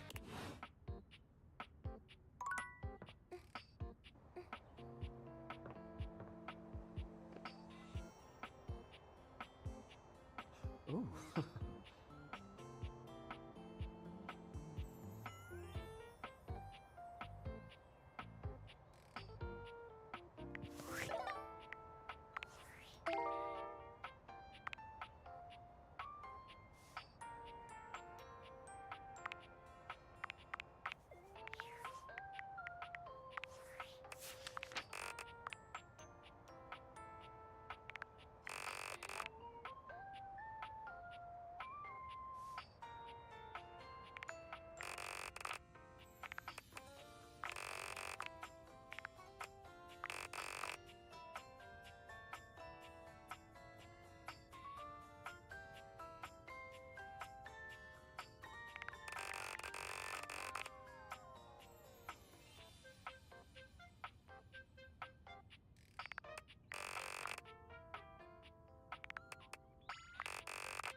Well, hello again, darling. Absolutely fab to be in your lumescent company again. What's new with you? I hope all is gorgeous.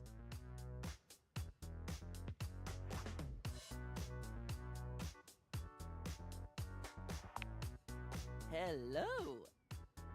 So, since we last chatted, I've memorized the hex codes of all my favorite shades of pink. And then I forgot them.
was supposed to be organizing all my color palettes before I got distracted by thinking about pink things and trying to name all the stuff I know that's pink.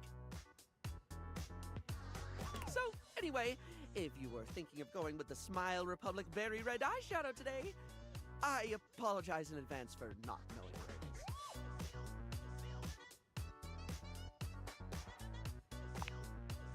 it is. I suppose I do. Which is funny, because if you'd asked me, I'd say my head's empty most of the time. I forget enough things that it should be. But the moment a thought's gone, the space immediately gets filled up with something else. Well, that reminds me. I was actually going to ask if you could help me with that.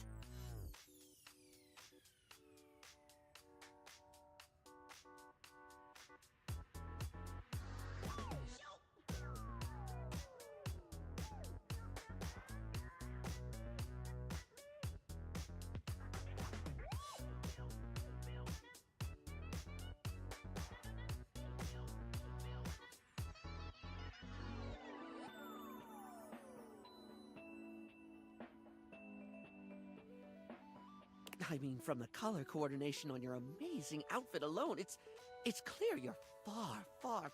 I'm messier than one gets trying to do their mascara in the back of a moving taxi.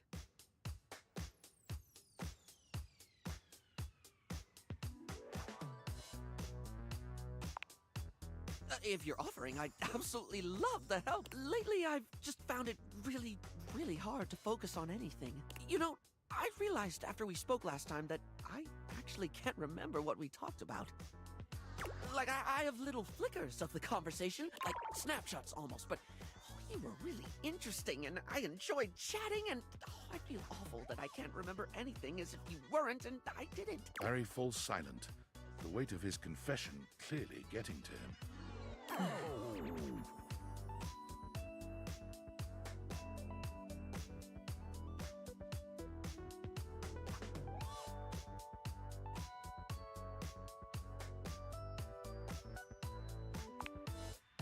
It's more than that, though. For example, if I watched a movie, do you know how much I'd remember by the time we hit the credits? Same thing, just snapshots. Maybe a line or two for a while, but it can be more important stuff than that, too. It could be the happiest day of my life, and I'd still walk away with cliff notes that'll fade in no time at all. Feels like my brain robs from itself. Just takes away the things I experience and leaves an outline in its place. I can feel life crumbling away behind me like a particularly cheap liner pen.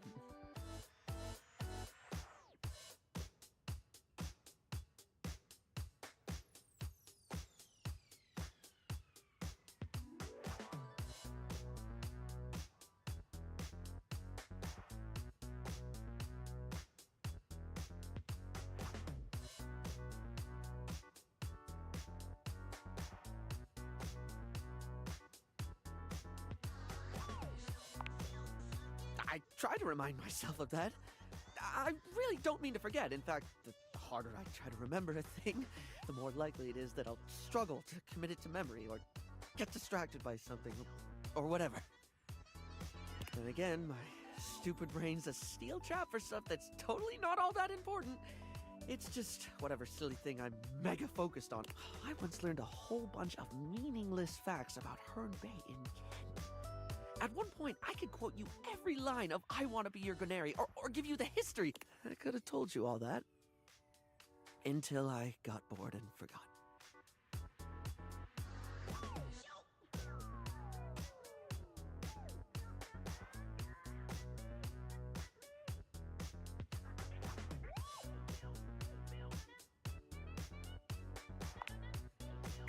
The only thing that ever really stays is the thing I talk people's ears off about all the time. Cosmetics, product, makeup, and skincare, all that glitz. I'm never not fascinated by the things we style ourselves with, and I guess that's what makes Barry Styles Barry Styles. It's what I can remember, so pretty ironic, darling. The closest thing to my heart is only skin deep.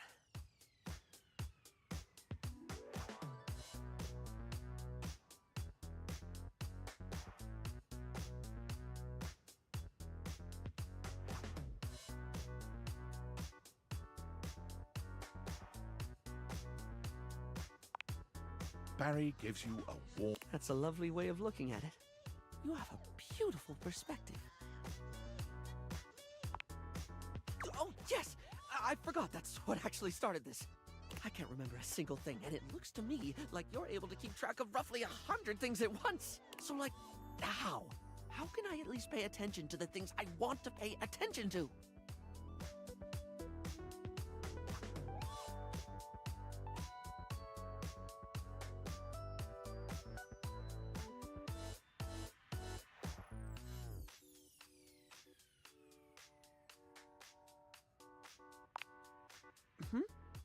How do you mean, hun?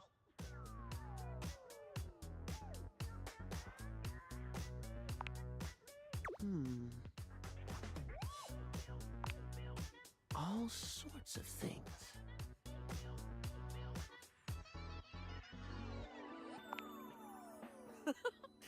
Oh, yes, of course, darling. It's so obvious. Yet I never actually do it. Sometimes I think to do it, but then I just don't. Feels like too much, or I convince myself I don't need to.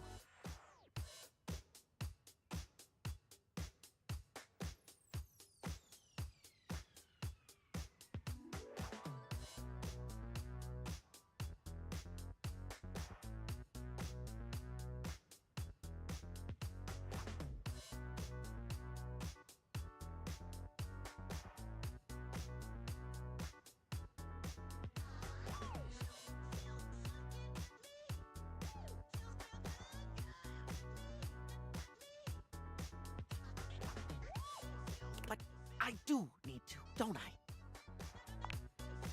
Heck, even if I forget to bring a notepad, I'm literally never more than 2 inches away from a liner pen in my own arms.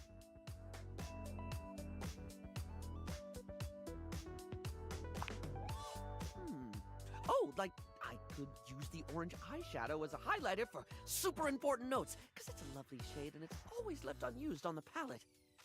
And I have this red ink liner that's always been too splodgy for lips, but oh, it looks gorgeous in a notebook. I didn't even think about how fabulous the book itself could look.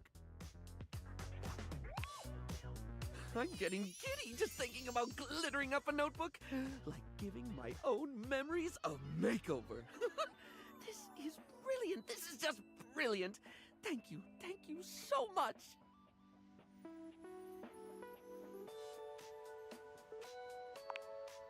Now, I absolutely...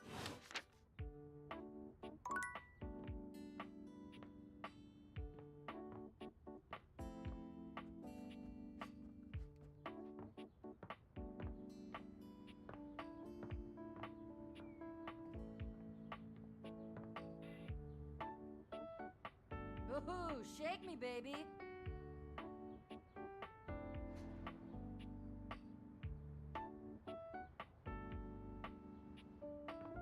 Oh.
You feel an unseen presence detach, flee. It seems that there is nothing here to speak with. Mysterious. Perhaps this is not...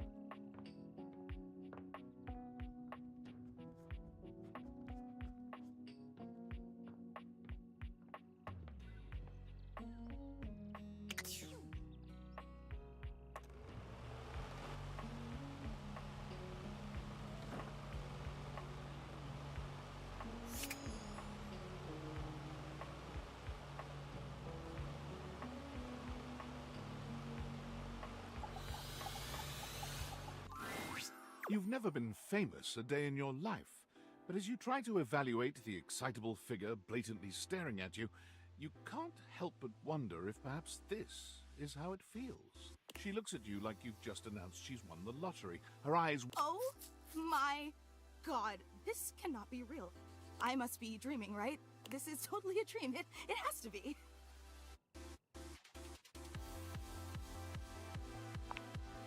Yes, that's it. That's clearly the most logical explanation. Right now, I am comfortably asleep in my bed, zonked out on Ambien, listening to the calming drone of my white noise machine. Because this right here, there is absolutely no way on Earth this could actually be happening, right? Oh my god! It really is! She turns away from you for a few moments, fanning at her face, but it doesn't help her calm down. I just can't believe it.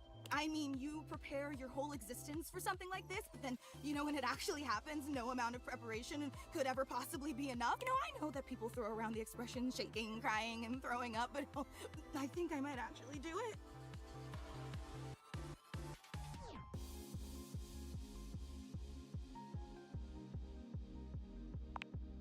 Ugh, I don't know why I even said that. I'm so sorry. It's just that my heart's racing a mile a minute, and there's definitely not enough oxygen getting to my rotors. Which means I'm liable to blurt out just about any random thing that pops into my head. Taxidermy, penicillin, Ontario. You know, see? Just like that. Oh, I'm so embarrassed.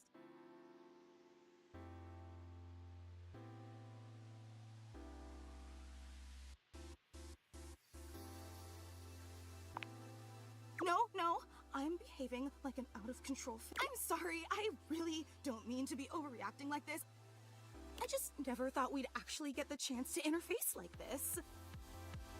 And now that it's happening, I'm totally blowing it, aren't I?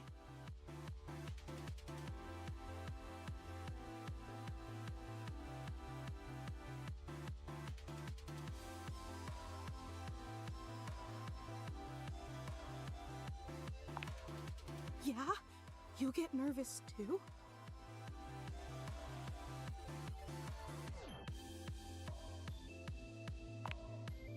Would you allow me the opportunity to just reset this whole interaction so I have the chance to put my best blade forward? Oh my god, you are the absolute... Okay, hi there, I'm Fantina, and if it wasn't painfully obvious from my over-the-top outburst a moment ago.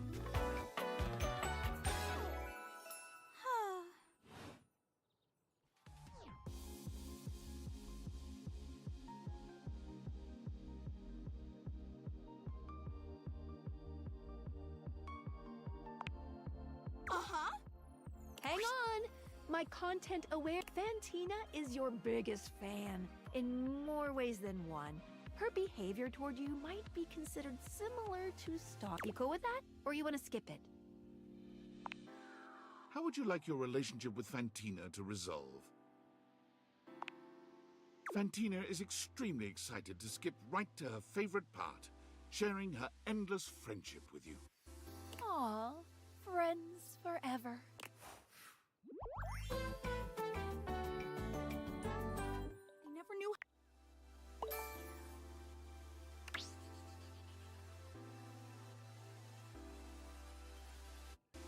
See ya out there on the next one!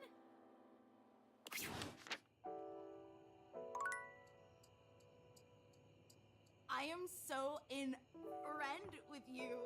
Get it?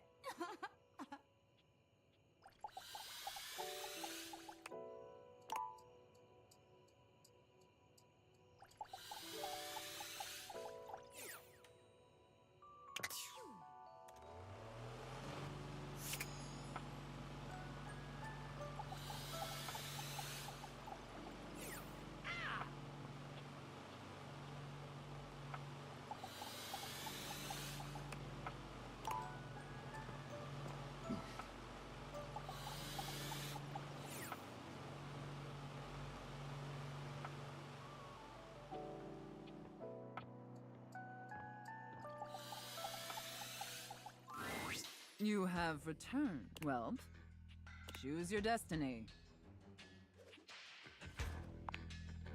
Finally. I take it you're my 11 o'clock. I should have known it was too much to expect you'd be on time. After all, it was apparently too much to expect you'd properly file your taxes. You're not even dressed properly. Put this on. It suits you. I trust you brought your financial documents, receipts, and records to support all the information reported on your most recent tax return.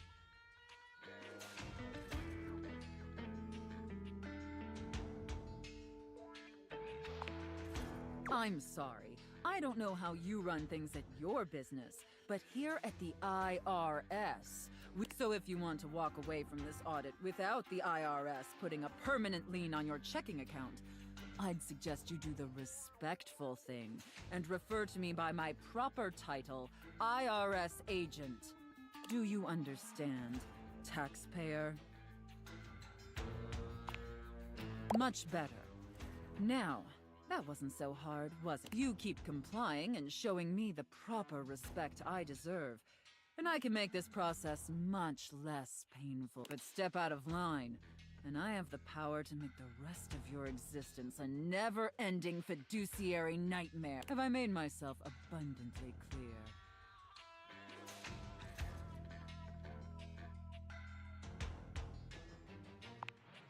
Good. All right then. Down to business. Now, obviously you're here because your painfully inadequate accounting led to numerous administrative discrepancies in your most recent tax return. Quite honestly, your return was so utterly incomprehensible that we were shocked to find a human actually filed it.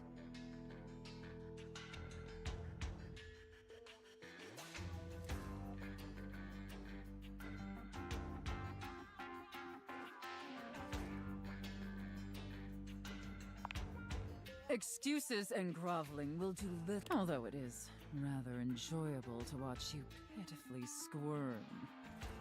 What's important is that we properly assess your fiduciary mess and reconcile your discrepancies. Can I count on your compliance, taxpayer? Firstly, on your personal taxes, you took the standard deduction. However, you also filed itemized deductions that totaled a greater value. Additionally, your itemized deductions were unusually large when compared to your reported income.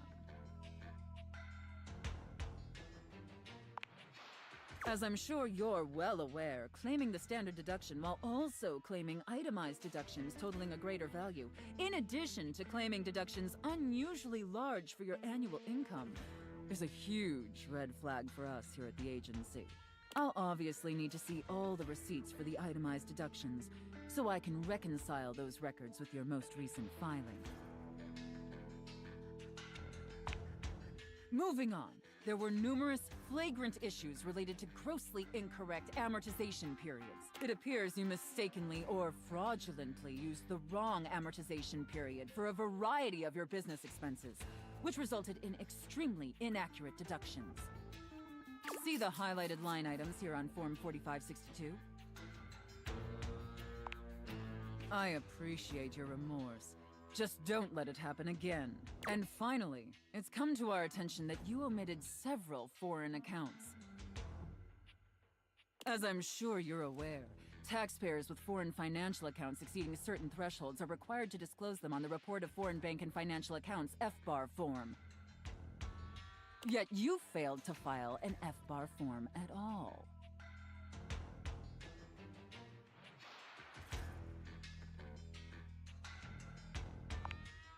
Look, I'm going to level with you, taxpayer. Given the numerous omissions and inconsistencies in your filing, it appears this audit is undoubtedly going to be an extremely long and painful process.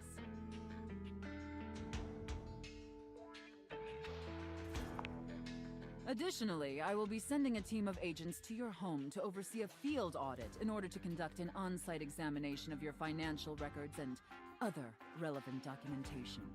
Depending on your compliance during the field audit, I will consider suggesting that my superiors treat you with leniency.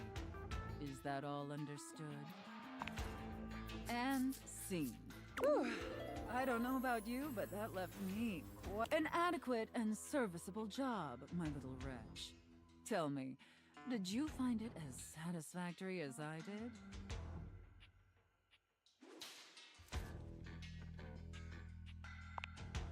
It pleases your mistress to hear that. And considering you were not a total disappointment, I'd be interested in exploring another scenario with you.